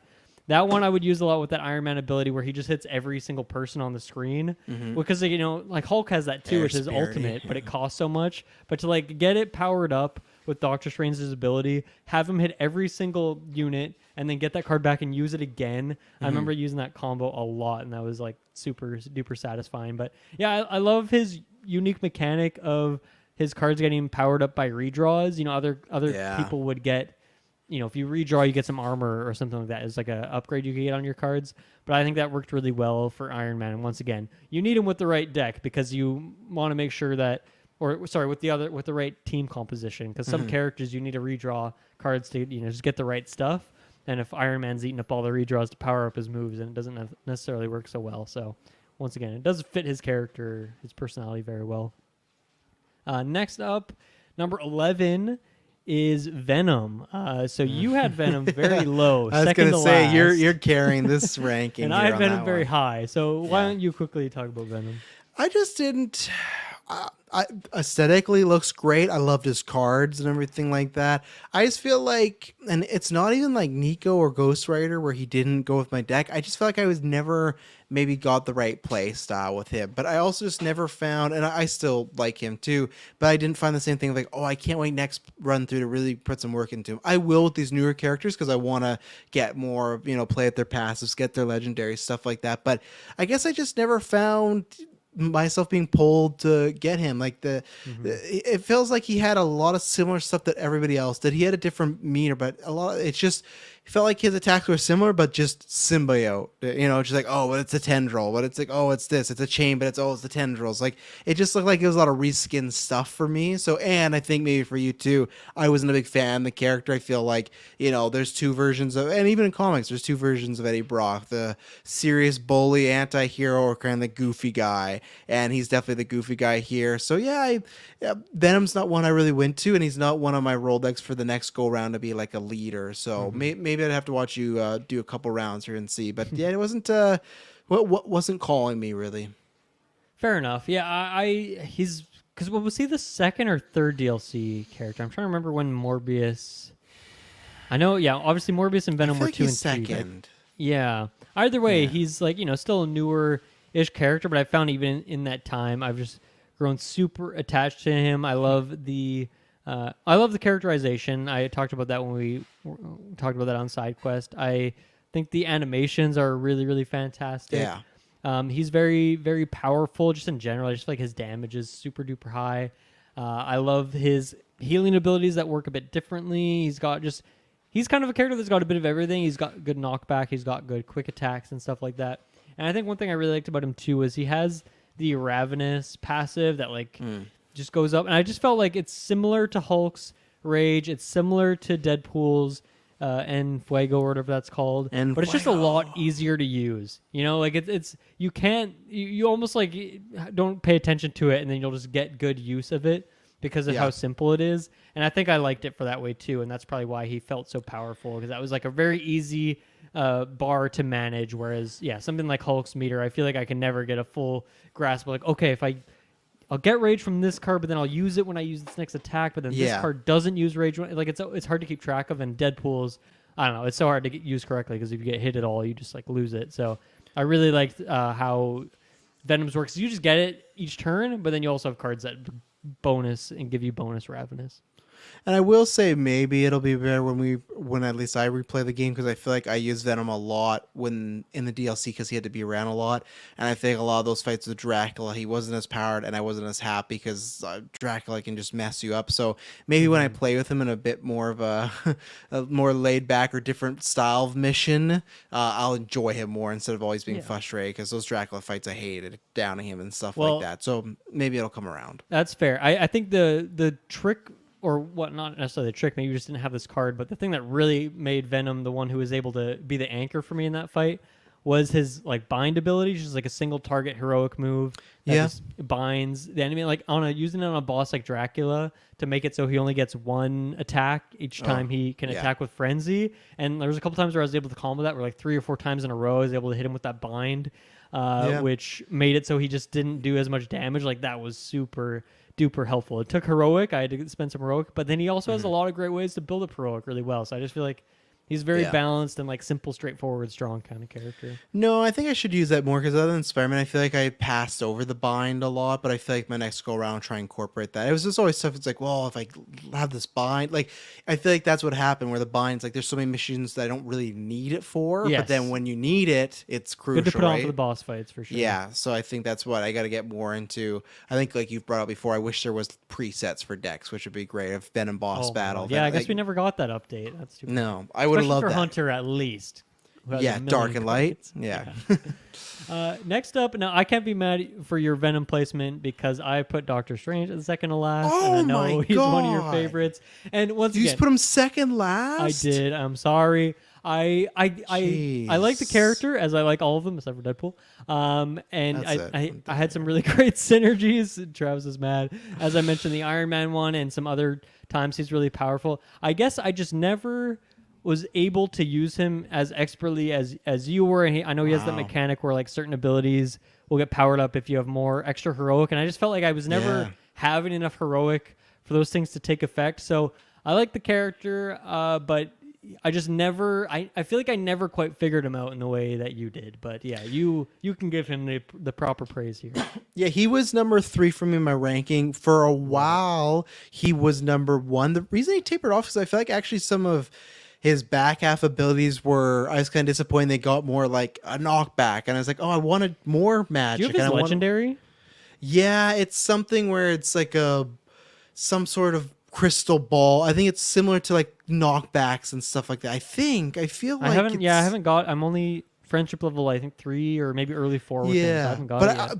But I also don't think it was a knockback that was, I'd have to look it up because maybe I feel like it was good, but not spectacular. Are you going to look it up right now? I'm going to look it up, yeah. Because, I might be getting confused with Hunter and Wanda's. But so for me, for a long time, he was number 1. And honestly, when I was making this list, I still thought about putting him as number 1. Because that, I'd say for the first 55% of this game, he really carried me. He'd be my guy that if I need to go into a boss battle, I need him. Because there's 2 things I did where I was a big into the quick. So all my heroes would usually have their quicks in there. So I was always building up lots of heroics. Like when you're talking about the 4 and 6s, I was getting a lot of those of getting him up to 6. But for me, it was the whole next turn playing 4 cards. And to me, when you could stack getting 4 card plays with all those quicks, I'd be having card turns where I'm up like in the 7 or 8s, you know, like it's not so, especially if I got like a Wolverine there or a Blade, like it'd be going on forever. And especially in some of those mass missions where I have to take out so many guys, it'd be like, I got 4 and then next mission 4 again. Like it's tough because you have to eat a couple cards. I feel like in round 2 and 3 because you have to do. He has another one where it's like you can get like the certain powers up to like plus 50 or plus 100. But once you do that, and then once you do a couple plus 4s, you're rolling. You might get a couple hits early on. So yeah, he was my clutch for quite a while, and he still is. I felt like I said his back half cards were a little more just. More general, not as magic-y as I liked. I liked that more. They kind of got more attacky, but yeah, what was his legendary? So it is just you damage all enemies in an area, and then the damage is enhanced with 4, 6, or 8 heroism. I don't see actually how much damage it is by default, but I think it's quite a upgrade bit. That anyway, so. But okay, yeah, but no, that's quite a little. I was surprised because I remember I felt like with I guess it was more Wanda. Ultimate Alliance, did you like Strange or were you disappointed with him there too? I can't remember. Ultimate Alliance 3, yeah. Strange and Scarlet Witch did not do it for me, unfortunately. Yeah, but Doctor it's a Strange shame. and Ultimate Alliance 1, now that's my guy right yeah. there. The I thought this was going to be it for you, but yeah, no, Strange, he's a legend in my books. Loved him, so. I still like him, but that's just how hard it is to make this yeah. list, you know. Next up, we are into number 9 here is Wolverine. We actually had Wolverine in a very similar spot. I think one different spot between us there. Yeah, I think you kind of get him a bit later on in terms of, you know, related to some of the other characters in the base game, but obviously early enough that we could still use him a ton. There's a few of these kind of taunt, block, counter kind of characters, you know, Captain America, Captain Marvel, all kind of the same archetype. And I think Wolverine is a very fun version of that. I just, you know, taunting a bunch of characters and then popping a counter is just one of the most satisfying things you can do in this whole game, and he's really great at that. So yeah, definitely a big fan of Wolverine. Yeah, I liked him. I feel like he's one of these things where I definitely, if you probably go back to my Marvel Ultimate Alliance 3 rankings, I feel like he was in my top 3 there.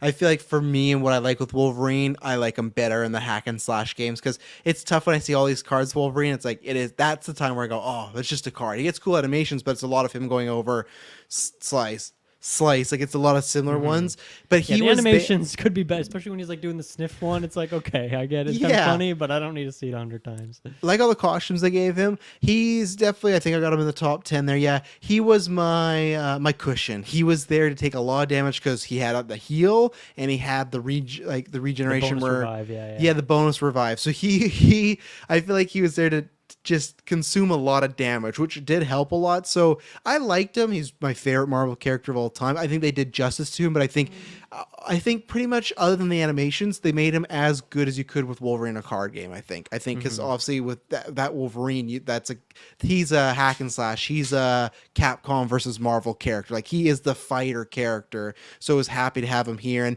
I had lots of fun like becoming. I don't think I have his legendary yet, but I feel like he's fun to have around the Abbey and talk and stuff like that. So yeah. Yep. There's actually a couple ties on this list. I haven't mentioned those yet, but so tied with Wolverine in the, I guess, 8th slot, as you could put both of them there, is Captain Marvel. So funny enough, that same archetype here. Captain Marvel is one that ended up floating very high up on my list. I think I had her at number 5. And the reason for that, I think, is just like building up binary, taunting everyone, and then, you know, getting that counter. Once again, the most satisfying thing, and I feel like even more so than Wolverine, you're just able to do that so much, and because of binary giving her like these stronger abilities and just tons of armor right off the bat, just so fun. And I think one of my just favorite individual cards in the game is the like power beam that just taunts everyone. Oh yeah. And eventually I tried to increase the range on it, but I also had a version that had a 50% chance to apply bleed, so I'd hit like 6 or 7 people, and then like, you know, half of them roughly would just have that bleed effect on like 2. That so sounds it's like, great. Yeah. Damn, that's powerful. Yeah. So I also really liked her role in the story, and you know, the element with Blade was like that fun, that love story. But I love that she was true. She kind of was the captain, the leader. I mean, her and Caretaker are kind of doing that, but she's more the intel person. She's running that sort of thing. So I really like a character that I don't necessarily love generally in Marvel stuff, but I think here her moveset is just so good and just so quick to get off the ground. I think, you know, also for a large part of the game, you don't have Wolverine yet, and so Captain Marvel to be that character who's blocking shots, who's getting the counter, who has like seemingly infinite health. Like you can just solo with her. She's a she's a one woman army, and it was just so satisfying. Yeah, and plus, I feel like in the story at times she kind of had like a little bit of an like antagonistic say role, and she was always the hardest one to get answers right. I felt like with her, so that was fun. Yes, She's somebody that I don't know what happened. I don't know if it's my playstyle change. She was somebody that was in the top 5 for a while, even probably top 3, and then I don't know if it's just that other characters came in, or if there's just other characters that I started using like more that got to my playstyle. So it's kind of weird. It's the tale of two stories with her, where I'd say 50% she was at top, and the next 50% I found I wasn't getting that with her, because I found she was like, I kept losing her a lot. Like I guess it was just whether it was the pairing of characters or the missions, or like I said, my play style with her. She's somebody I kind of want to do a rerun with when I replay, because I remember there's some glory days where I was like, man, yeah, she could be number 1, where eventually just felt like she just doesn't have it as much. And like I said, maybe some bad pairings, because I tried to do like a couple pairings like, oh, this could be fun, and just got destroyed. So I was like, okay, maybe not. So yeah, Tale of Two Carols for me, but still very fun character. I think if you play her right, and she has a lot of cool cards, and binary, I'm just happy they put that in there, and not as a legendary. You know, it's not something you have to unlock. It's like you can build it up, use it all the time. So really cool. So good. These next 2 characters are tied for 6th. So I'll just bundle them here. Captain America and Storm. So we've already talked about Storm a lot, but I think it's pretty great that she just came out. We've barely played with her in the grand scheme of things, and she's still made it this high. Is very impressive. She could be higher for me in the future. Yeah. That's all my, because you said we talked about her. My only asterisk would be she could get up maybe even to top 3 with more time given to her. Guarantee she will for me too. Yeah. So yeah, Storm's great, and then Captain America. Once again, in that same archetype we've just been talking about, Wolverine and Captain Marvel.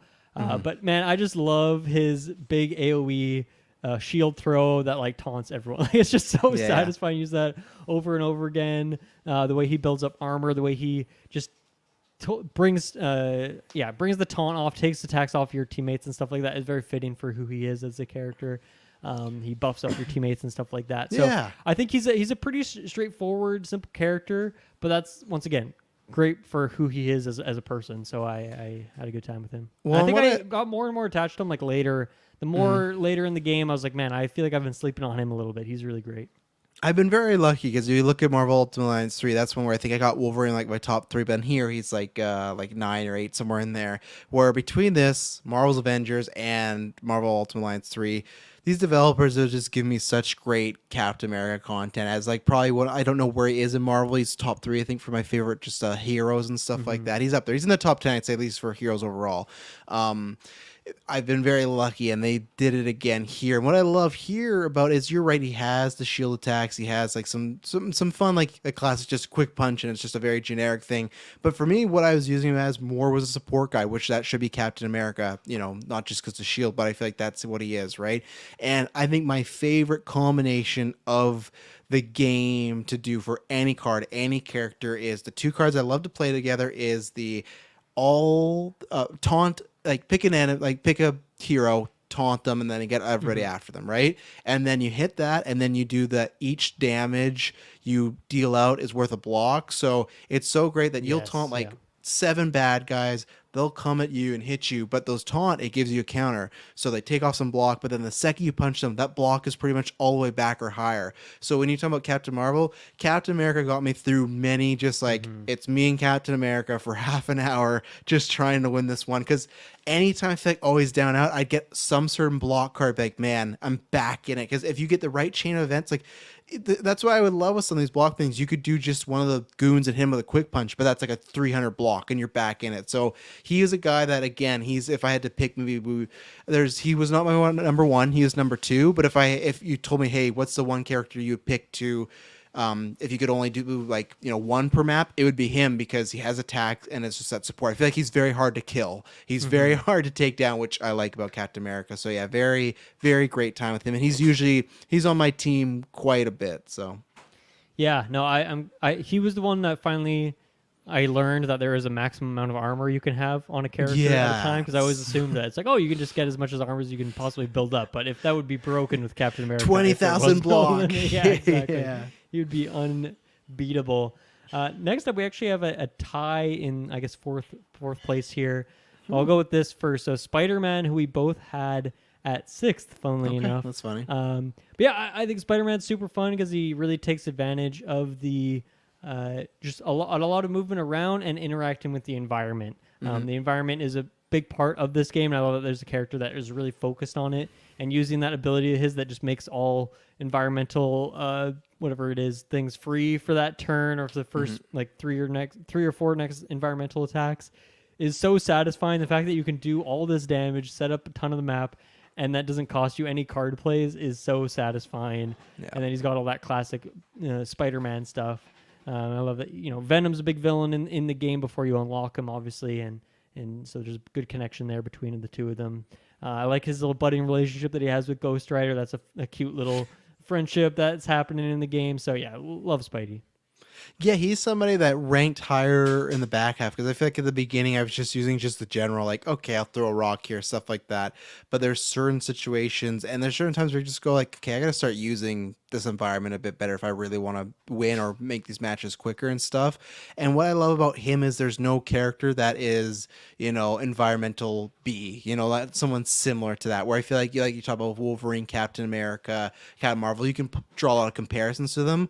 I don't think there's anybody you can really draw a comparison with Spider-Man in the game. And he has like some quick attacks, but even his quicks, I love that he has like the quick chains where it's like you can get a quick, or you can get a chain, but you have to knock him out and stuff like that. He has a bind. So he's somebody that he's clutched a lot. And I feel like he's kind of unappreciated for myself, where there's times where he can just kind of body the whole map. Like if you get enough environmental and heroics around, you can just kind of go on for a while. So yeah, he's somebody more in the back half I was leaning on a lot, and I would start including a lot more. Where at first it's like, okay, like I said, I didn't use the bind a lot, wasn't using environmental stuff, but eventually he became a favorite of mine. So he got, like you said, 6, almost a top 5, almost there. If Storm didn't come out, he would have been up there. But he made a top 5 in the collective list, so there you go. Yeah, and he has a great legendary too. I can't remember what it is, but I feel like it's like webbing a bunch of people up and doing something. I feel like it's with the spider arms. Like, I can't remember. Yeah, what it is. Like I feel like it's with the nanotech suit or whatever, like something like that. But it's we're less experienced with those because we just got them. So, and then in that tied spot at number 4 as well was my number 1 ranked character actually, which was Magic. Magic number 1. Number 1, yeah. This happened like I want to say like halfway through the game. Magic was in that number 1 slot, and then she just stayed there for the rest of the time through all the DLC.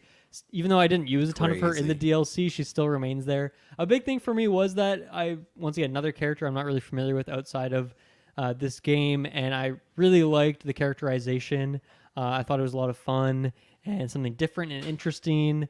And yeah, just like, man, I really want to see Magic in movie, bring her to the movies, get more games with Magic in it, and whatnot. So I'm really into that. And then, just really a character that takes full advantage of the knockback sort of mechanics of the game and just synergizing, like dropping a portal down, knocking an enemy through the portal, and then getting your portal card back and just like chaining all these portal moves together is super satisfying.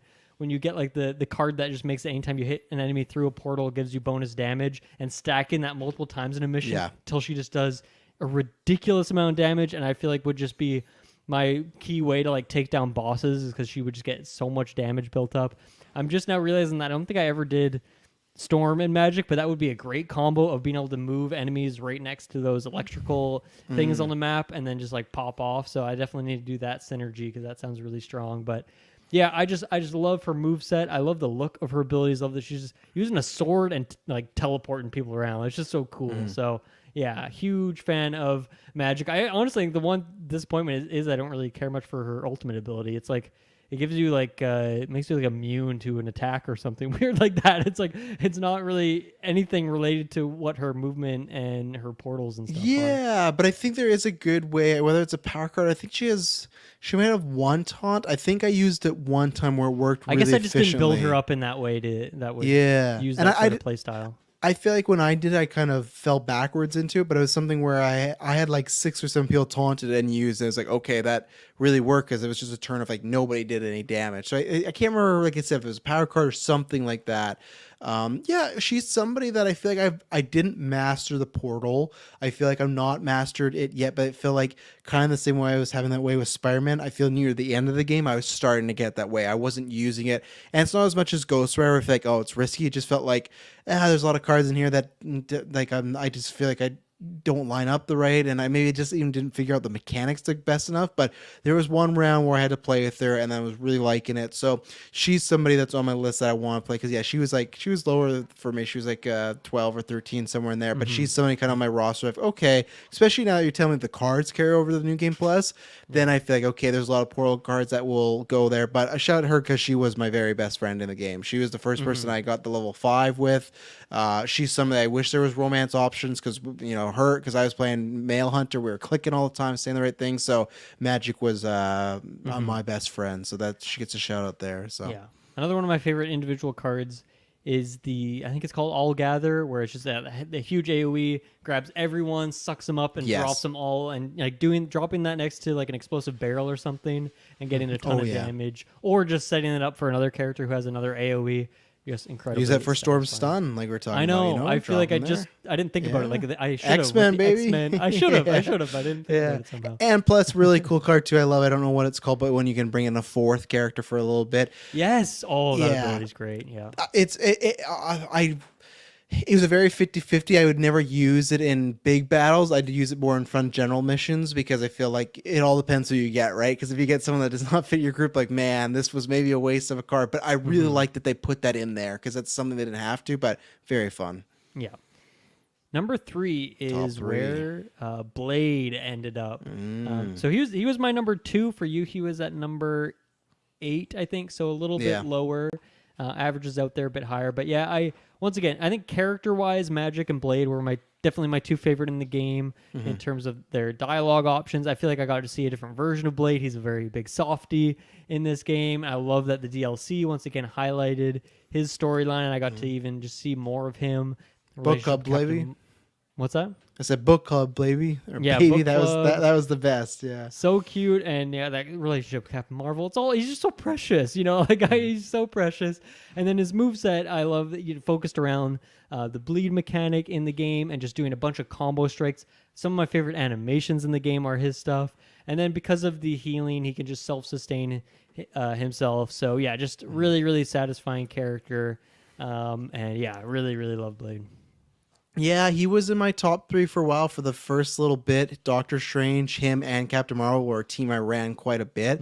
I feel like maybe just my group style got away from the bleed, and I think there was just more...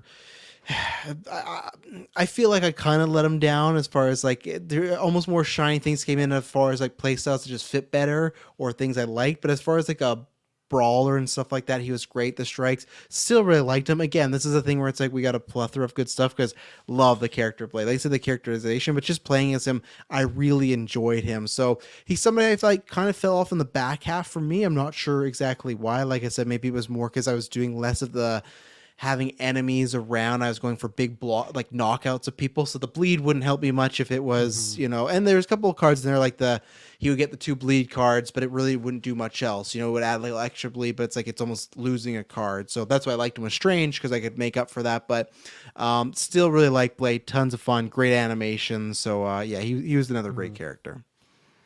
Next up at number 2 was your number 1 ranked character, and she was number 7 for me. Scarlet Witch, take it away. Yeah, no, she's somebody that I was similar to you as in Ultimate Alliance 3, was disappointed with the way she was.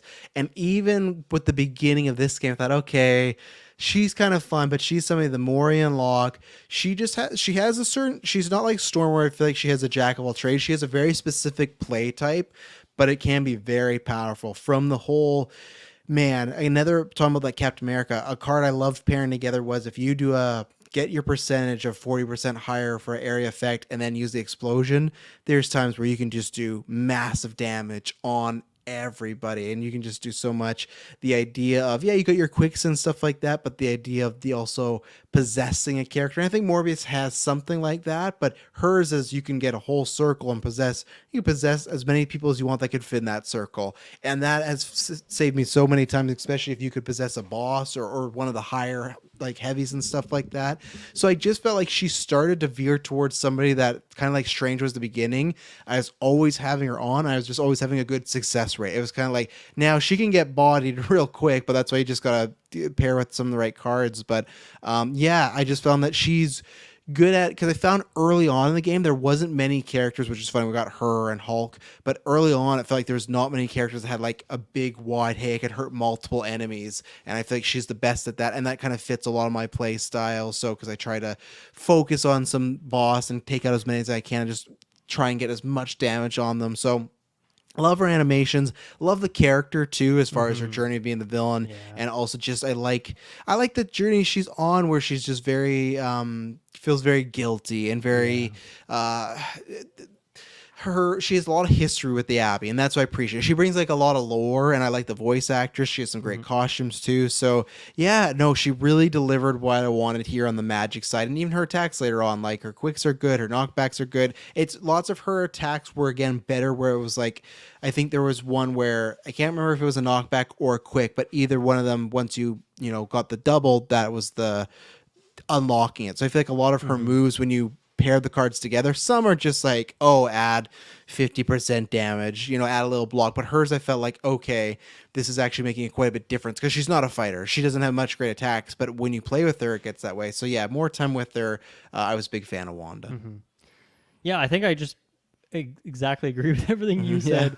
I think maybe the one thing I'd add is just I like that she kind of adds a mechanic to the game of, a lot of it's like position your enemies around, but your individual positioning often doesn't really matter necessarily where you end your turn. Sometimes if you were next to an electric panel or an explosive barrel, to get hit into it or something.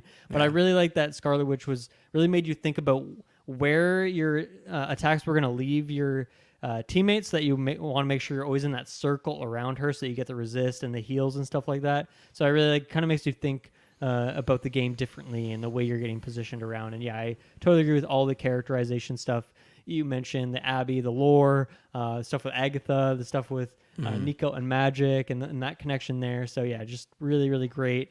And it was one of those ones that, like, man, I just could not wait to unlock her in the game. I feel like it was taking so long. They'd keep pushing it back. Oh, she's still captured. Oh, maybe we're going to save her here. But no, there's 2 or 3 more missions before you get her.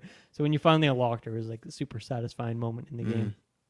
And I got to say, I think this is incredibly impressive that in a game that has a roster of 16 iconic Marvel characters that we know and love and have loved for many years, that it was my number 3, your number 4, but averages out to number 1, is Hunter in that number 1 slot. Yeah. That's very impressive, and I think it just goes to show, like, it's almost a risky move for a Marvel game to be like, oh yeah, actually a character created avatar, new character is your protagonist that you have to use in 90% of the missions of the game, and all that stuff. But it obviously in this game worked out very well.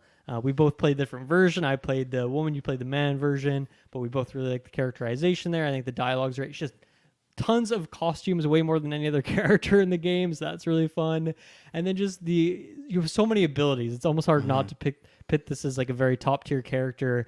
By the end of the game, I was using a very dark, like, mind control style build. You were very much support healer type. And I feel like too, like, anytime they had an idea for a card that didn't really make sense for anyone else, they would just like dump it onto Hunter. It's like, whether or not you can find a synergy for it, just like, why not? Here's this ability we thought of. So you'd have ones where she can like upgrade all the cards in your hand, or putting down mines so you have more things to interact with is like a very weird niche ability, but only like Hunter would get a weird ability like that. The ability to summon in the dog that I can't remember the name of is like a very fun ability that I use a lot. All the callers, I guess, that give you just a whole bunch of other ways you can customize your character in a way that other characters, you can't choose what passives you have. You have one passive or you don't. So Hunter is just so well done. Tons of variety, tons of fun. Love him. Yeah, I'll say it here for the last time because who knows, we'll talk about Midnight Suns. But that was my biggest worry when I introduced you're playing as a new original character. And Mm-hmm. this is a guy who's been through this with Marvel games. I've been through this with many wrestling games. It's like there's certain games where you want to create a character, but this is one where it's like, oh, there's all these great heroes. Like, I want to play as them. And obviously, it was different once we found out how many were on the roster and you could do 3 as a team. But early on, I was like poo pooing the idea. But yeah, it ended up great. He was a very fun character. Just the versatility, like you said, you can really you played the mind control one near the end. I was the healer. There's probably so many people that are playing him as just an attack base or just a more magical base. Like there's so much versatility you can do with him, and all the cards are really cool. I end up liking the character and the story, which was another good thing because that's where it reminded me a lot of Knights of the Old Republic, because that's a game where you play as somebody completely new to Star Wars. And go, oh, how's this gonna go? And it's like, okay, I fell in love with this character, and everyone has their different version of the character. But yeah, it's kind of impressive that the good thing is they didn't just, okay, he or she's gonna be your guide, but we're gonna make all these people on the side really cool. They gave a reason where, oh, this is cool. And early on too, I feel like you start with some just like basic cards. You're like, okay, Hunter, this character we're gonna have to play. But when you start on long cards, you're kind of like, it's I found myself, there's at one point, probably the first 25% of the game, all the general missions, I would never bring them on because it's like, oh, I just want to play with the other people. But then eventually it's like, okay, no, I need or want Hunter on this mission. So yeah, no, very impressive. And I kudos this team for many things, but just for creating a character like this that could have just been like that, right? A necessity that you have to play, but they made it something you want to play. Yeah, no, I mean, it was so great to be able to do this send off for this game, a favorite for the two of us. I love this game so very much, and I'm sad that I probably won't receive a sequel or even a spiritual successor. It's just kind of going to be a one-off, but it was such a great time. I'm glad we at least got DLC at all. You know, a lot of games like this don't even get that far, but this one kind of had it in the can a little bit before it even came out, and like really great release schedule, you know, like 2 or 3 months after launch, and then boom, you get like back to back every month a new one drops. So it's been a fun journey, kind of checking in every month how we're doing with Midnight Suns, and a great send off here. Anything else you'd like to say before we close it out here? Yeah, no, just I know we did our Marvel ranking games. I don't think we put it number 1, but it's one of these things that as it grows on me now, probably time, I probably would put it there. You know, it's a shame. It's going to be one of those games that I feel like years later people will talk about, like, oh yeah, have you ever played this game? It's like, oh yeah, I was there day one doing all this stuff, you know, and I get it. It's not everyone's game because some people are like, hey, I don't like it tactics, I'm fine. But if you do, again, all these months of us talking, definitely at least try it out, give it a chance. You know, I mean, you're not a tactics guy, or you weren't, and you love this game. So yeah, I love this game. It's a game that, like I said, we're talking about now, and that's what's sad because I agreed with me and Dylan talk about, or it's gonna be good to get the last DLC because there's other games I do want to play, but it is kind of sad, especially when it's like that. You know, it's the end, but at the end of the time, it's just be thankful for what happened, and that's where I'm like, man, this is a game that I will, you know, I have a digital copy. I should probably buy a physical copy just to have it in the future. It's gonna get cheap enough just to be sure, because this is a game that I feel like when I'm 56 and be like, I'm gonna fire up some tactics, you know, because I don't think it's just one of these games, because I have games like that from my childhood that we still, you know, we're in our 30s. Well, I'm about to be. You're still got a couple years, but there's still games now from when I was, you know, 7 or 8 where I'm like, oh, I want to play that. And that's where this is a game that I feel like multiple times I'll just have a craving. And good thing is I be in the game, I can just go do a general mission. But yeah, this was one of the best games I've ever played. I loved it. Kudos to everybody. Not that anybody probably listening, but kudos to everybody that worked on this game. They did a great job. Felt like there's a lot of passion there. And yeah, it's a sad day, but I'm very happy with what we got here. And yeah, it's what a journey. It was a fun ride, though. It was fun. We've talked about this game quite a bit. It's probably the most game you and I have ever talked about consistently, I feel like. Because Ultimate Alliance had the other guys, and even then I feel like there's lots to talk about, but not as in-depth as this one. So it's, yeah, definitely was something special, and I'm glad it exists very much so. Yeah, I'm like, I want to clear some space on my hard drive, but I feel like this is one I just want to always leave on the hard drive in case I want to hard to hit delete. General mission. So I'll see what I decide there. But Travis, thank you for joining me. This was a very fun episode. Thank you for everyone joining us a bunch over the last week as we broke down all these conferences, and now we can finally rest a little bit. But you know, on the main feed we got a ton of stuff. We're doing Indiana Jones. We got Flash review this week. We're doing some Secret Wars predictions and all that stuff. So we're always doing stuff over here. And we'll check everyone out next time. Have a good one. Bye-bye.